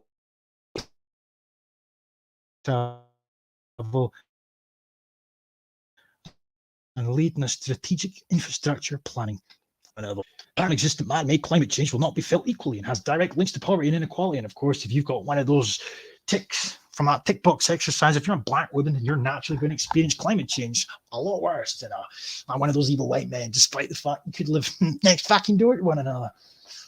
This is why the government is committed to a just transition to deliver net zero and a climate resilient nation. Is that word resilient again? Just have a fucking magical force field. You know, when everything's progressive and we live in a utopia, singing "Kumbaya" and all the men have got no testosterone left and whatnot. You know, we'll be a resilient nation. Will we even be a nation at that point? Remains to be seen. Public transport services are important for and used more frequently by particular groups of people: women, older people, younger people, and those on lower incomes. So, well, you didn't mention race there, I'll give you that one. The provision of public transport services continued to be challenging as a result of the pandemic. Oh, of course, the pandemic's fault. Always the pandemic. And the cost of living crisis is also exacerbating issues faced by those on low incomes. So again, another manufactured crisis. But hey ho, we're doing God's work because we're sanctioning that evil man, Papa Putin. By continuing to invest in public transport, we will ensure that those reliant on public transport can continue to access services, employment, and education. And if we improve access to public transport and reduce car use, we can underscore our commitment to a just transition. Yeah. So again, reduce car use, but just bear in mind, I do that because when I first made that video at the start of last year, the first video I made on the matter regarding private transportation, I made a point of saying in that video that it's been presented for now as optional, it's your choice, but there will come a point where it's no longer the case where it is optional. It's just optional now, so you've got the opportunity to do it yourself off your own volition. But yeah, in that same video towards the end, they said it themselves that in time things might need to be put into place. Since then, there's been a lot more publications of a similar nature pertaining to the subject at hand, and they all say the same thing now. So when they mention reducing car use, I mean, policies are going to be put into place to sort of tell you, hey, maybe you should consider like taking your car out a bit less or whatever the case would be. No, it's what the fuck can do to get you out of it. It's just, let me see. I think that's about it here, surely. Sure.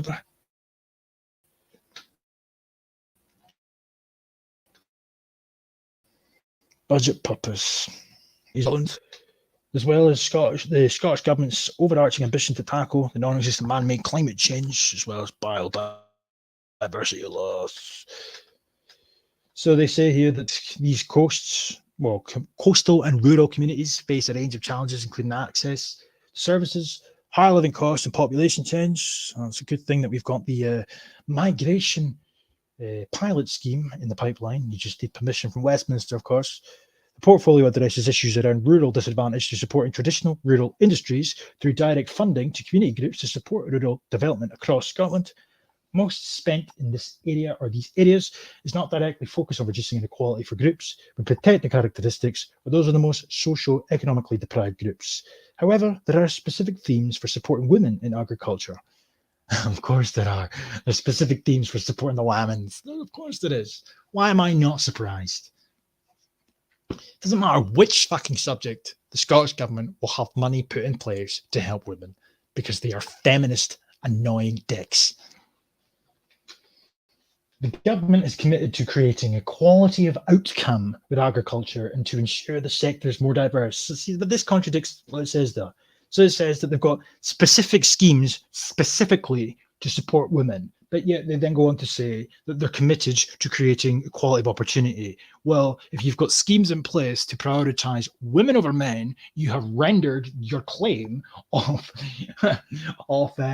equality of opportunity being something that you hold dear to yourselves. You've rendered that bullshit. And ensuring the sector is more diverse and representative. But if it was a equality of opportunity, that would suggest then it is entirely up to people if they wish to go into this sector, for example. So if a disparity appears on paper because, for example, white men go into the field, women choose not to, that shouldn't be an issue. But yeah, according to them, as they state themselves, that they wish to ensure the sector is more diverse and representative. So if there's not enough women and brown people and disabled people and whatnot, that means that some of the fucking millions that they have got up their sleeve for the specific issue that needs to be rectified will be presented and put onto the table to ensure that things change. And they can't make things change naturally, because if that was the case, this would be an issue to begin with. No, they need to put measures into place to shaft people and prioritize others, etc., etc. But yeah, it's fine, because they'll just tell you that they have to do this to achieve equality. I fucking hate their narratives. It's like, the worst part about it is they are so easy to take the piss out of because they're cringy and they're pathetic. Half of them are very uneducated on the things that they are paid to pretend to know what they're talking about. They're easily debunkable and whatnot, but it's the fact that it's sort of an insult to intelligence in many respects, because I really don't understand how anyone can believe this shit when they read it. Really, it's just contradiction after contradiction, and it's hypocrisy and whatnot, and just sometimes flat out lies.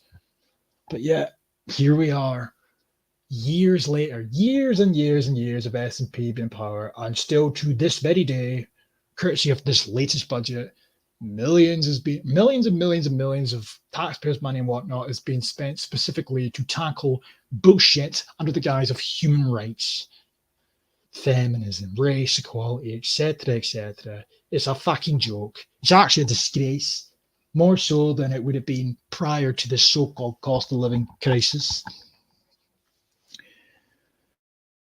Oh.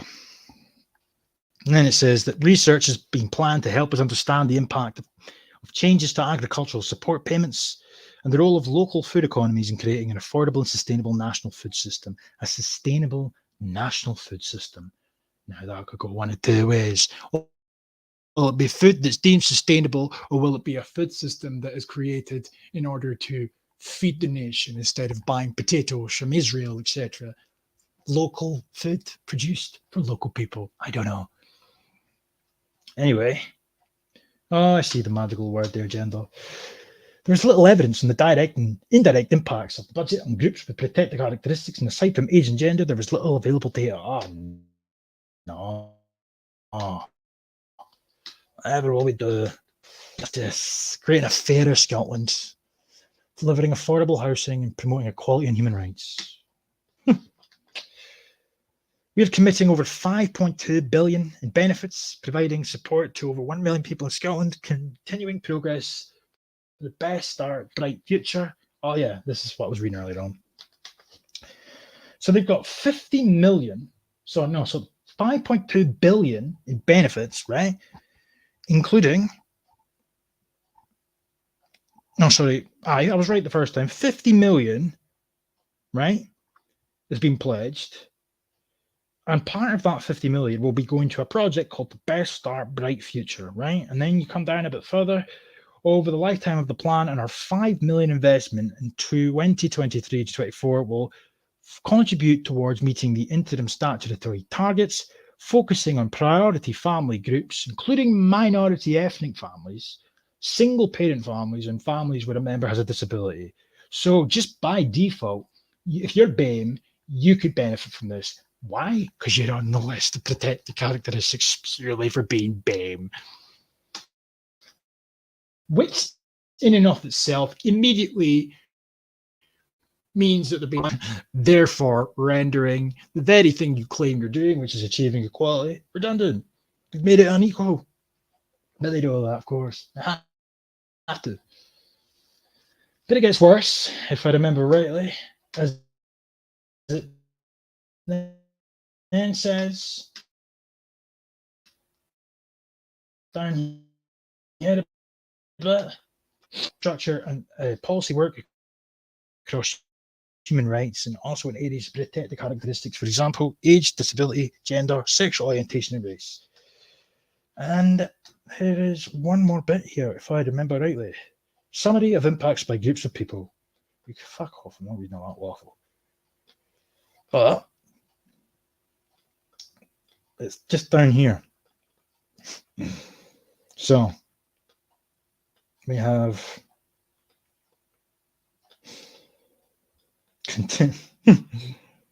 supporting more children through the best start foods.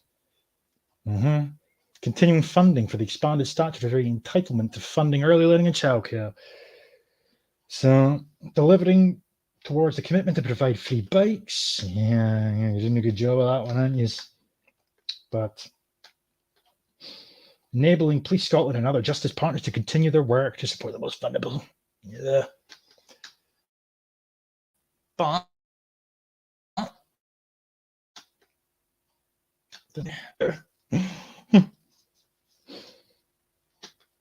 maintaining the budget for gender identity services, providing analytical and statistical support to help understanding, including a further 3.1 million being provided for ongoing costs of the census. 3.1 million has been provided for the fucking census. Why? Because it's in brackets, it tells you why. Which for the first time included a voluntary question on trans status or history for those over 16 and provides the first official estimate of the trans population in Scotland. Oh, I'm just so excited beside myself, in fact. Can't wait. Really cannot wait. Funding to continue in 2023 to 2024 for the Hate Crime Charter, which offers training for public transport operators and raises awareness of issues that affect vulnerable groups. So great. More funding for the Hate Crime Charter. Oh, wow. Funding of the Scottish courts and tribunal services and other justice partners, continuing to have an important role in protecting vulnerable people. And addressing discrimination and hate crime. There we go. Following obesity, we are establishing an independent observatory to provide a range of functions in relation to anti-racism, aka critical race theory, and to start bringing about the required systemic change to create equity for all of Scotland's communities. So it's kind of strange how throughout this document it's been littered with the words of old, such as men and women when describing sex, or equality of opportunity. Whereas when it comes to race, they just get straight to the point, don't they? Equity, systemic change, the systemic change required to render the racism that they claim is prevalent within society, a thing of the past. Now, of course, in order to make that statement make any sense whatsoever, they had to redefine race, which then you start to realize that we're not talking about anti-racism at all, are we? No, we're talking about critical race theory. But yeah, so a COVID-19 and ethnicity group was established, right? And they made a list of recommendations, none of which have any fucking relevance to the things that they initially were set up for. But hey ho. Then it gets worse. Funding of the migration strategy increasing to 4 million to sustain our work and deliver new commitments such as the talent attraction and migration service. Right? Now I hadn't heard of this. Just bear that in mind. Migration is not a devolved matter in Scotland. It's still, for the time being, under Westminster's control. But yet, the SNP have pledged to increase 4 million, an additional 4 million, for our migration strategy that they've named the Talent Attraction Migration Service, which according to documents are, if this better fucking load, actually.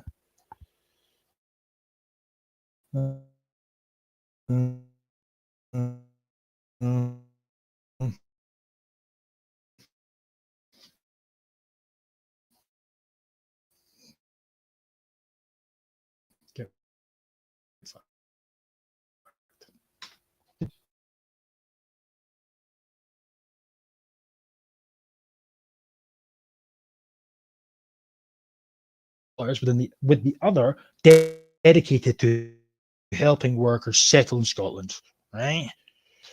Just to show this came out 15th of December 2022. Minister said to commit nearly 4 million to help businesses navigate expensive, bureaucratic, and complex immigration system. Wow. You should highlight this quote here. Wow, lovely stuff. Like, ensuring a high level of immigration of workers to Scotland is viewed by the government as a key way of supporting Scotland's economic growth.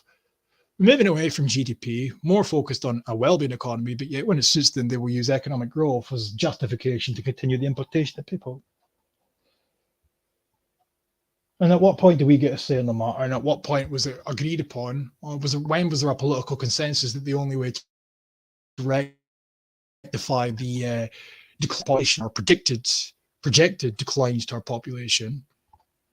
At what point was it agreed upon? And at what point were we going to be informed or asked for their opinion on the matter? At what point was it agreed upon that the only way to rectify these issues was importation? The impact of Brexit on immigration has been cited as one of the many reasons key industries such as the health service have struggled to hire enough staff and continue to have large number of vacancies. Well, it's easy to blame Brexit, but as I've said a few times now, prior to us leaving the European Union, prior to us no longer having freedom of movement at our disposal, enough people coming to Scotland was something that we never seen on an annual basis. They couldn't blame Brexit at the time because they hadn't can. And with the NHS struggling due to never-ending backlogs and whatnot, courtesy of COVID restrictions, they again blame Brexit. They just say it's because a rake of Polish doctors fucked off home because of Brexit. Yeah, I can pull the other one, okay.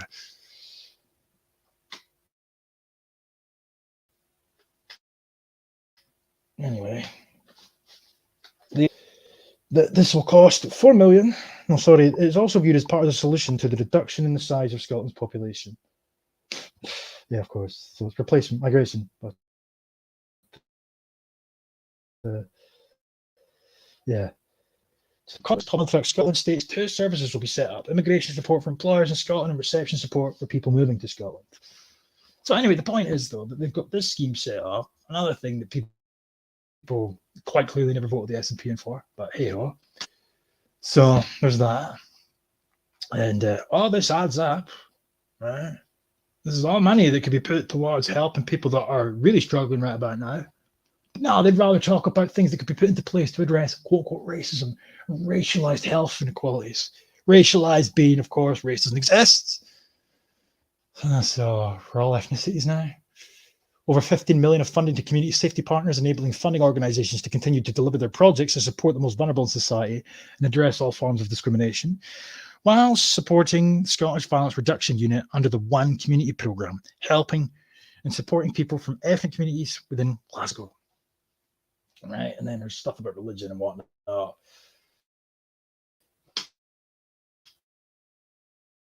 But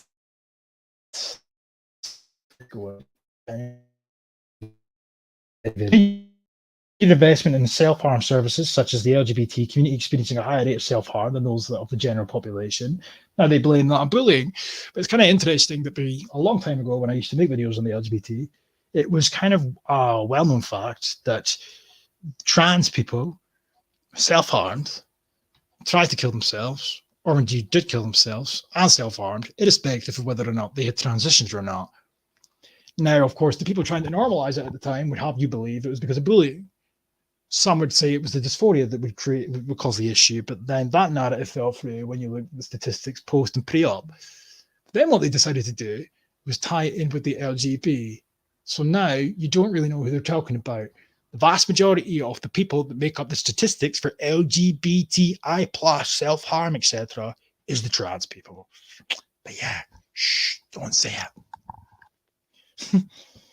Continued funding in 2023 for the hate crime charter, which offers training for public transport operators. Oh, that's what you need. Like, start a new job as a bin man or a bus driver. As long as you know pronouns.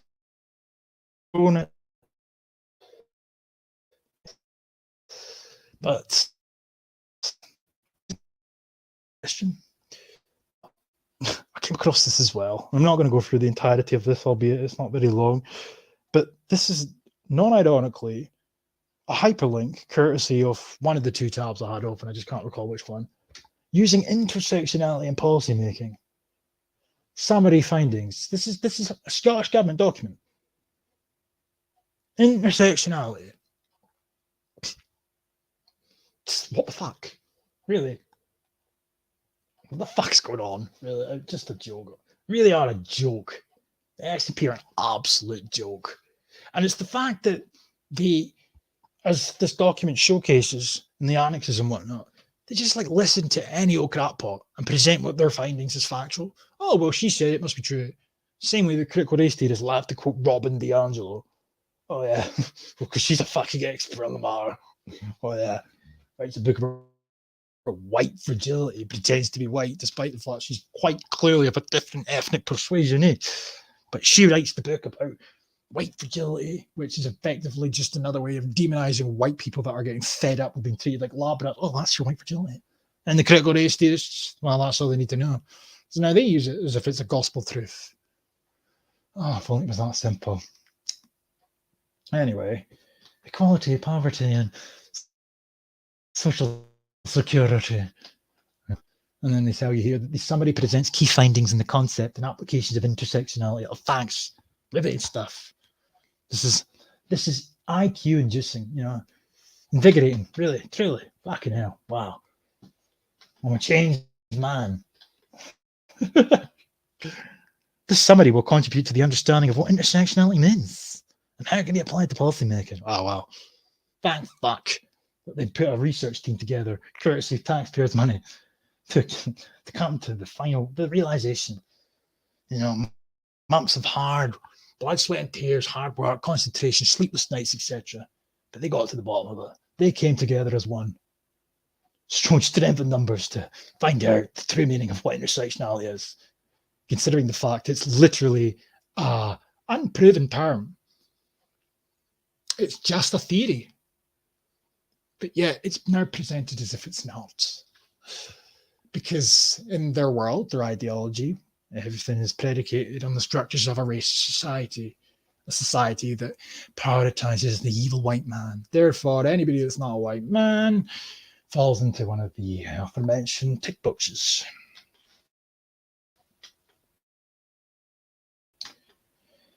How intersectionality can be integrated through the analysis. Getting technically like Scottish government civil servants are talking about analytics.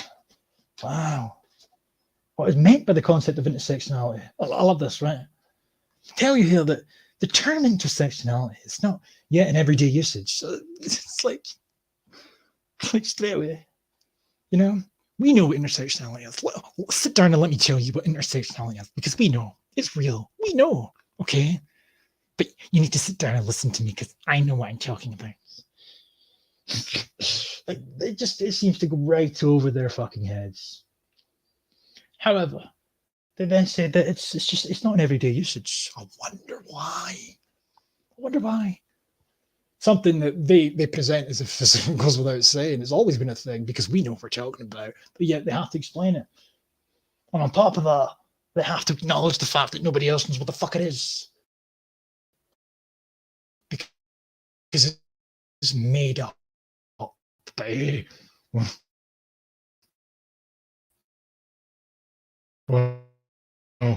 awareness, and then they present it everywhere they go, and they create policy in the back of the theory that they know themselves doesn't exist because they're opportunistic or delusional or both. And then as time progresses, they just turn around and tell you, oh, awareness is growing, aka you're just telling everybody that will listen. However, anyway, the concept has been used to articulate and analyze the live reality. Oh, the live reality of those who experience multiple inequalities, particularly with Black feminism.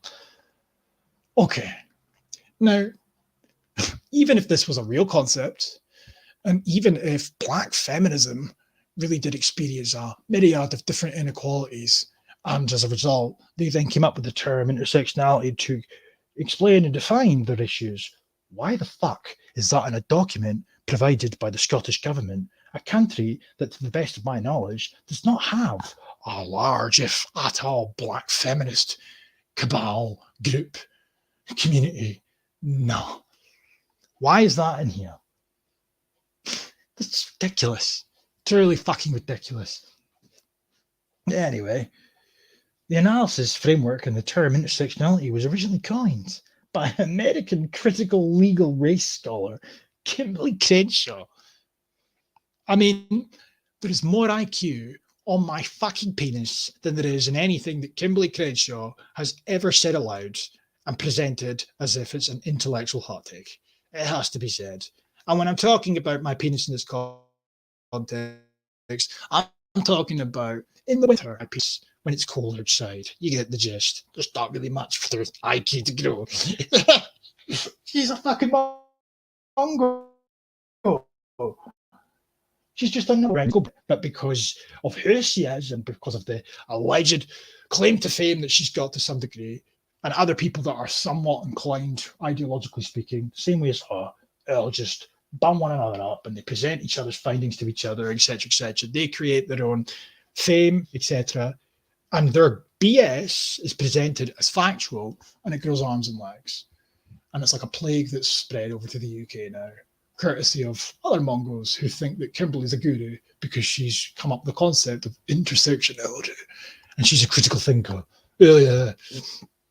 Fucking hell. And even if that was the case, why is the Scottish government spending fucking taxpayers' money on finding out what more can be done when it comes to the budget, taking intersectionality into account? Why are we taking what a black feminist called Kimberly Crenshaw has publicated at a point in her life and some documents somewhere or whatever the case is, right?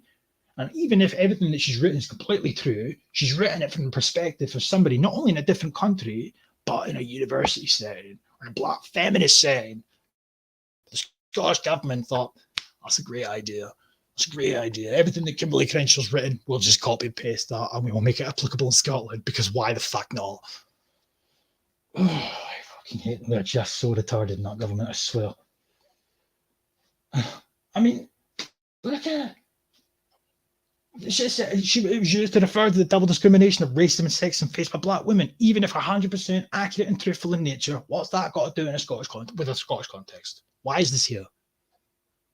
It would be just as ludicrous if that hadn't said anything about black people, but instead had said something about fucking the Incas. The Incas believed this, and therefore it's applicable today. And then I say here that the foundational elements of intersectionality can be understood as a recognition that people are shaped by their simultaneous memberships of multiple interconnected social categories. Really now? Yeah, sure that's the case. The interaction between multiple social categories occurs within the context of connected systems and structures of power. A record of inequality of power is key to intersectionality. See, this is what I'm saying, like it's so fucking obvious. Because of the way that they frame their narratives in order to rectify the issues that they claim are everywhere, aka inequality, we need to make things a bit more equal when it comes to power. How do they define power? Well, they talk about representation, etc., etc. Structural inequalities, there's it below. Reflected as relative disadvantage and privilege. I mean, it is remarkable. Not surprising, but remarkable for all the same. This is the sort of BS that the Scottish government are actually non-ironically including within their budget. Their budget that they have just recently released that was brandished as progressive by the mainstream media at large has taken intersectionality as well as human rights into account before presenting it to the public. And probably I'm the only moron in this country that has taken the time to read any length of it whatsoever. And there's a part of me that wishes I hadn't because I'll never get this time back. But on the other hand, good to know just how fucking retarded the pricks and malevolent, may I add, the pricks in our government really are. Well, they're dangling the wee independence carrot, which you're never going to get. The broken promises, put on the back burner for another year. This is what you get in its place. I hope you're fucking happy. Wow. Lived experiences. It's all coming out now, like. It's just fucking ridiculous. I mean, look at this. A black feminist critique of anti-discrimination doctrine, feminist theory, and anti-racist politics. The University of Chicago Legal Forum. Why? Don't know. What does it mean to take an intersectional approach to policy making? Can be best understood as a way of identifying and understanding and tackling the structural inequality in a given context that accounts for the lived experience of people with intersecting identities. For example, it helps us to understand how people experience services such as education and healthcare differently as a result of their identity and unequal power dynamics. I mean, this is bullshit, but yet it's presented as fact, or it's been taken at face value by the S&P, thus the budget's straight in the back of it. Well, this is a fucking joke. It's an absolute joke, because not any of the nonsense I've just read out there bears any relevance to reality. It's ideological in nature. An intersectional approach means that policymakers do not have a higher status to any one social category in inequality or experience of discrimination. For example, it might be an aim to increase young men's participation in the labour market, but to be successful, an employability policy for a disabled man may need to consider very different factors to an employability policy for a young, care-experienced man. Okay. Analyse their own power dynamics as much as the world they wish to change. Intersectional approach asks policymakers to assess how their own experiences impact on their ability to develop, deliver, and evaluate policies in an equitable way. Back off, man. Put evidence into context, including historical and contemporary structures of inequality in wider society.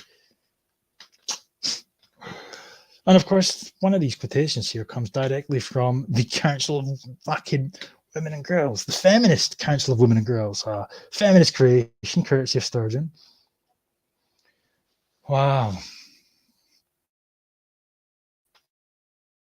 This is just addressing powers. It's an important part of conducting intersectional research or reflections of their own social positions, values, and assumptions, interests, and experiences, and how they shape the research process, as well as putting the research into context.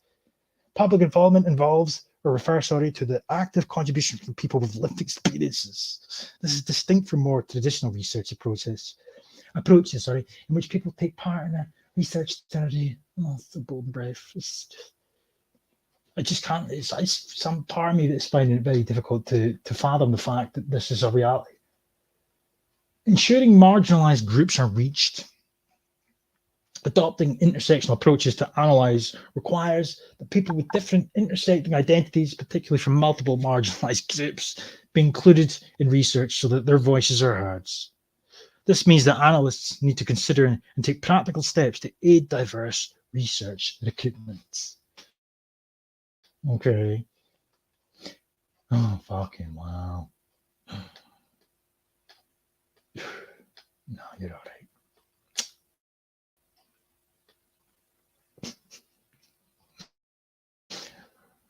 Let me see what they said.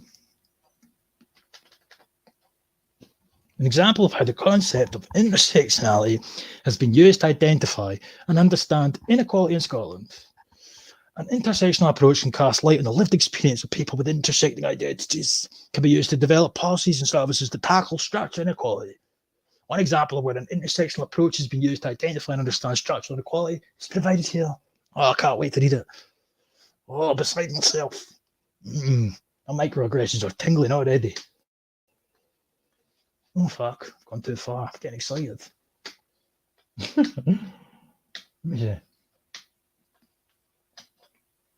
Did I go too far? I think I did, What the fuck happened? There we go. Sorry about that. Research looking at the impact of the COOF, has found that BAMEs are more likely to contract and experience serious outcomes from COVID. Oh, here we go. I remember this being debunked vehemently by the fucking BBC of all places. I remember watching Lotus Eaters, are going to have a card in that, and they did a video covering a BBC documentary or whatever it was, investigation into the initial claims that COVID was effectively racist. And there was a myriad of different things that could rationally explain the disparities. But yet, no, here in Scotland, fuck that. We need an ethnicity. We need an ethnicity group set up explicitly to ensure that the issues that have come to prominence on the back of the coof can never be seen again. And instead of actually putting policies into place to, apparently anyway, quell the deaths or prevent the deaths of BAMEs due to COVID, no, they just started suggesting policies such as anti-racist education. Oh yeah, black people are dying of COVID because of anti-racist or lack of anti-racist education, etc.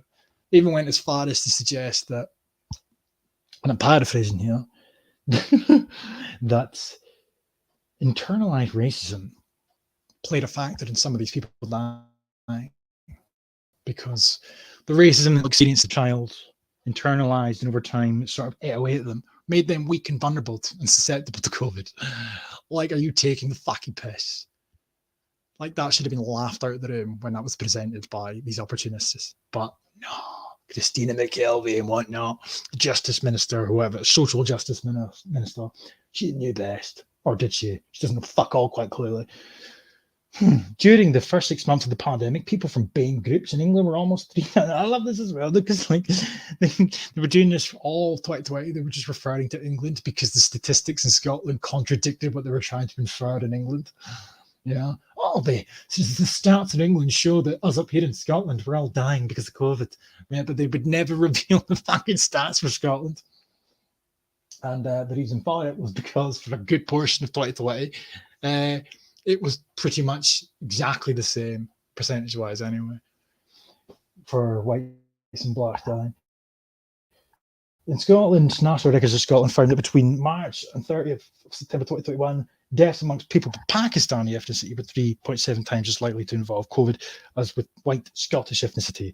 Deaths among people with Chinese ethnicity, 1.7 times as likely. Indian ethnicity, 1.7 times as likely. Another Asian ethnicity, 3 times as likely, more likely to involve COVID than people with white Scottish ethnicity, which is obviously ironic, by the way, Scottish, not white Scottish. However, though, like, so does that mean then that the Chinese ethnicity was less oppressed than the Pakistanis? Does that mean that the Pakistanis are the most oppressed? You know, where's the explanations for these things? Oh, it's intersectionality, my bad. You know, who gets to determine that? Like, which country's worse off? Where do they fall in the rung of intersectionality and oppression, etc.? But yeah, anyway, I don't really see how this proves racism, but I suppose everything's racist, so don't really need to scrape the barrel too long. Taking account of a range of factors demonstrates that the link between being a member of a minority ethnic group and a heightened risk of contracting and experiencing serious outcomes from COVID is not direct. Looking across evidence from Scotland, and across the UK, a number of mediating factors were identified in Scotland that are living in shitholes and in poverty, etc. But, you know, can't talk about that. Research suggests that individuals from minority ethnic groups are more likely to have to work outside of their home during the lockdown. Like, especially now in hindsight, how ludicrous does that sound?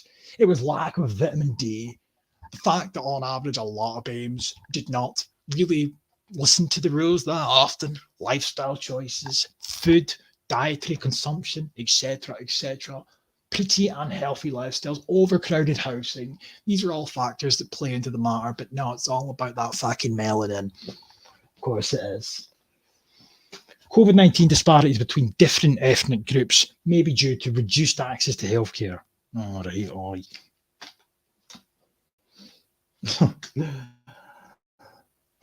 Getting there. Effects of lockdown, according to the Runnymede Trust, people from Bangladesh and Black African groups were most likely to report loss of income since COVID, compared with 22% of white people. Those from BAME ethnic groups were also more likely to have used savings for day-to-day spending compared with those from white British backgrounds. I mean, what the fuck? You know what?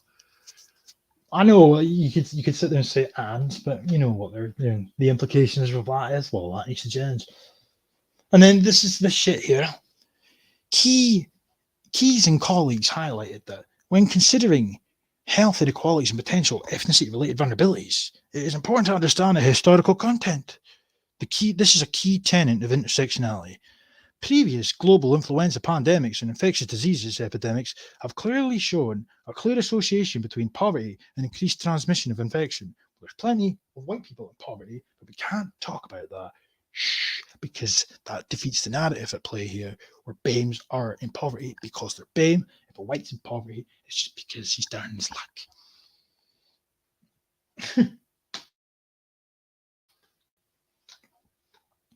The context here's the context of racism experienced by minority ethnic communities is vital to understanding health risks, exposure risk, and disease progression.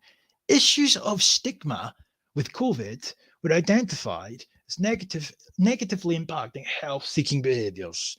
Fears of diagnosis and death from COVID were identified as negatively impacting her BAMEs, took up opportunities to get tested, and the likelihood of presenting early for testing or treatments are in care. For many BAMEs, the lack of trust in the NHS and healthcare treatment resulted in their reluctance to seek care.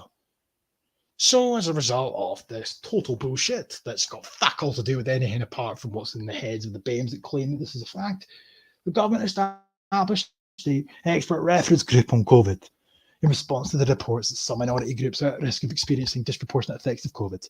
Where's the expert group then to help the white boys that are falling behind, statistically speaking, in education? Can't talk about that, of course, because they're not on that TikToks.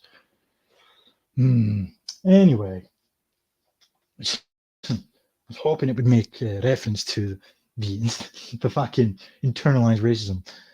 But they say here that this highlighted the vulnerabilities to COVID are consistent with an established pattern in which intersections between socio-economic status, ethnicity, and racism intensify inequalities for health.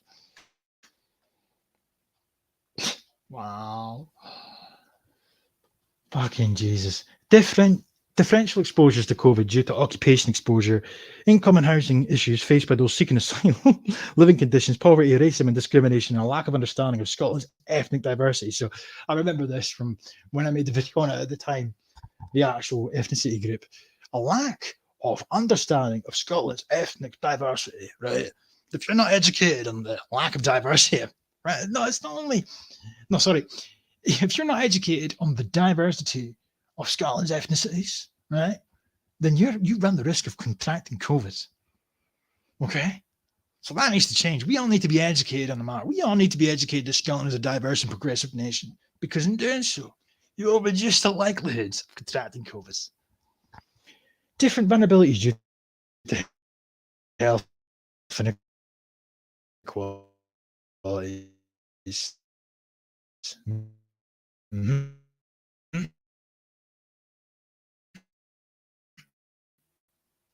Contextualization, reflexivity. In order to take an intersectional approach, the policymakers in this instance being our Scottish government, and analysts should regularly consider their own membership of interconnected categories.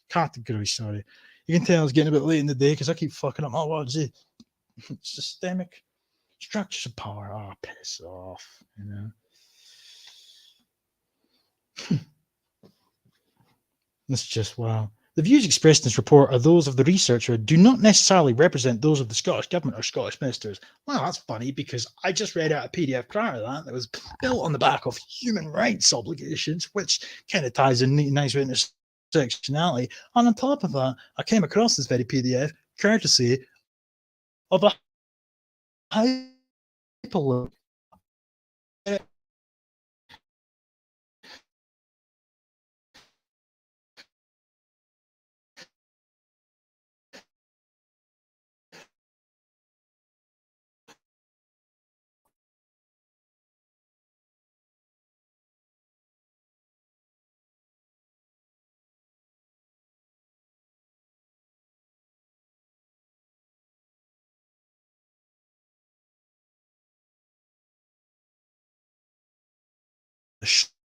Shit there.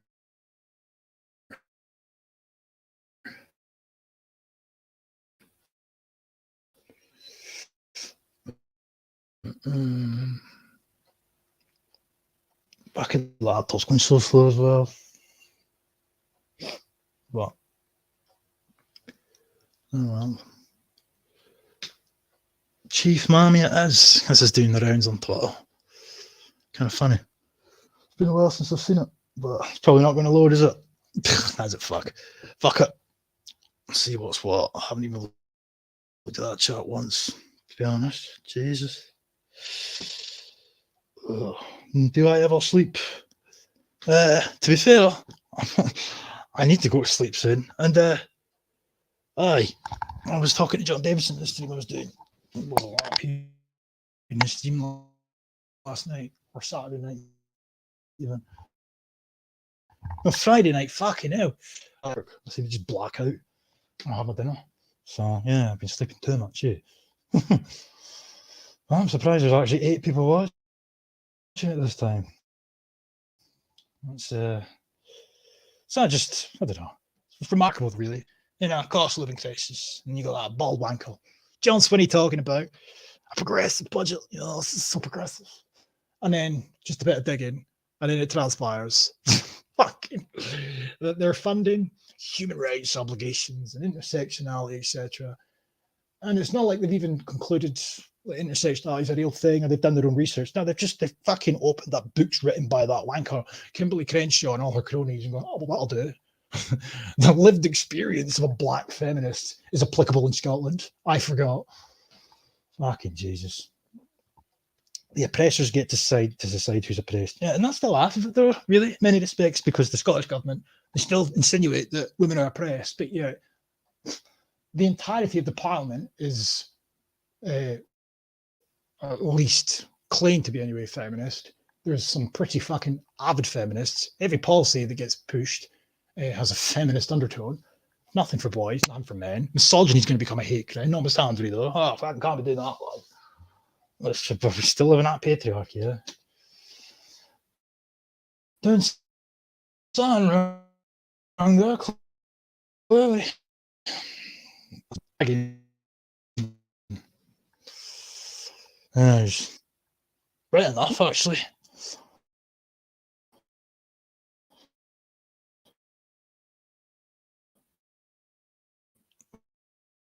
Fucking see the bar is going to be the fact that I've got, or did have 6 people or 8 people, sorry, watching showcases it was somewhat listenable. But on that note, I'm away to start my transition to non-binary. So yeah, fuck it. I hope I've educated you all, and you can go to bed knowing, sleep well, knowing that intersectionality is an imperative part of the discourse moving forwards. Oh, and by the way, if you've not already, check out one of the videos I uploaded earlier on the day, or yesterday now, talking about, there's no commentary from me, but it's got the link to the consultation, because you can give your views on whether or not asylum seekers should be able to vote in our elections, and whether or not 16 and 17-year-olds should be able to stand for election. I mean, it's going to pass anyway, so it's fucking pointless. But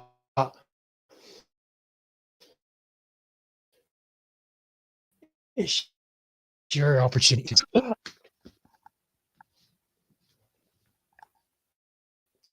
Today,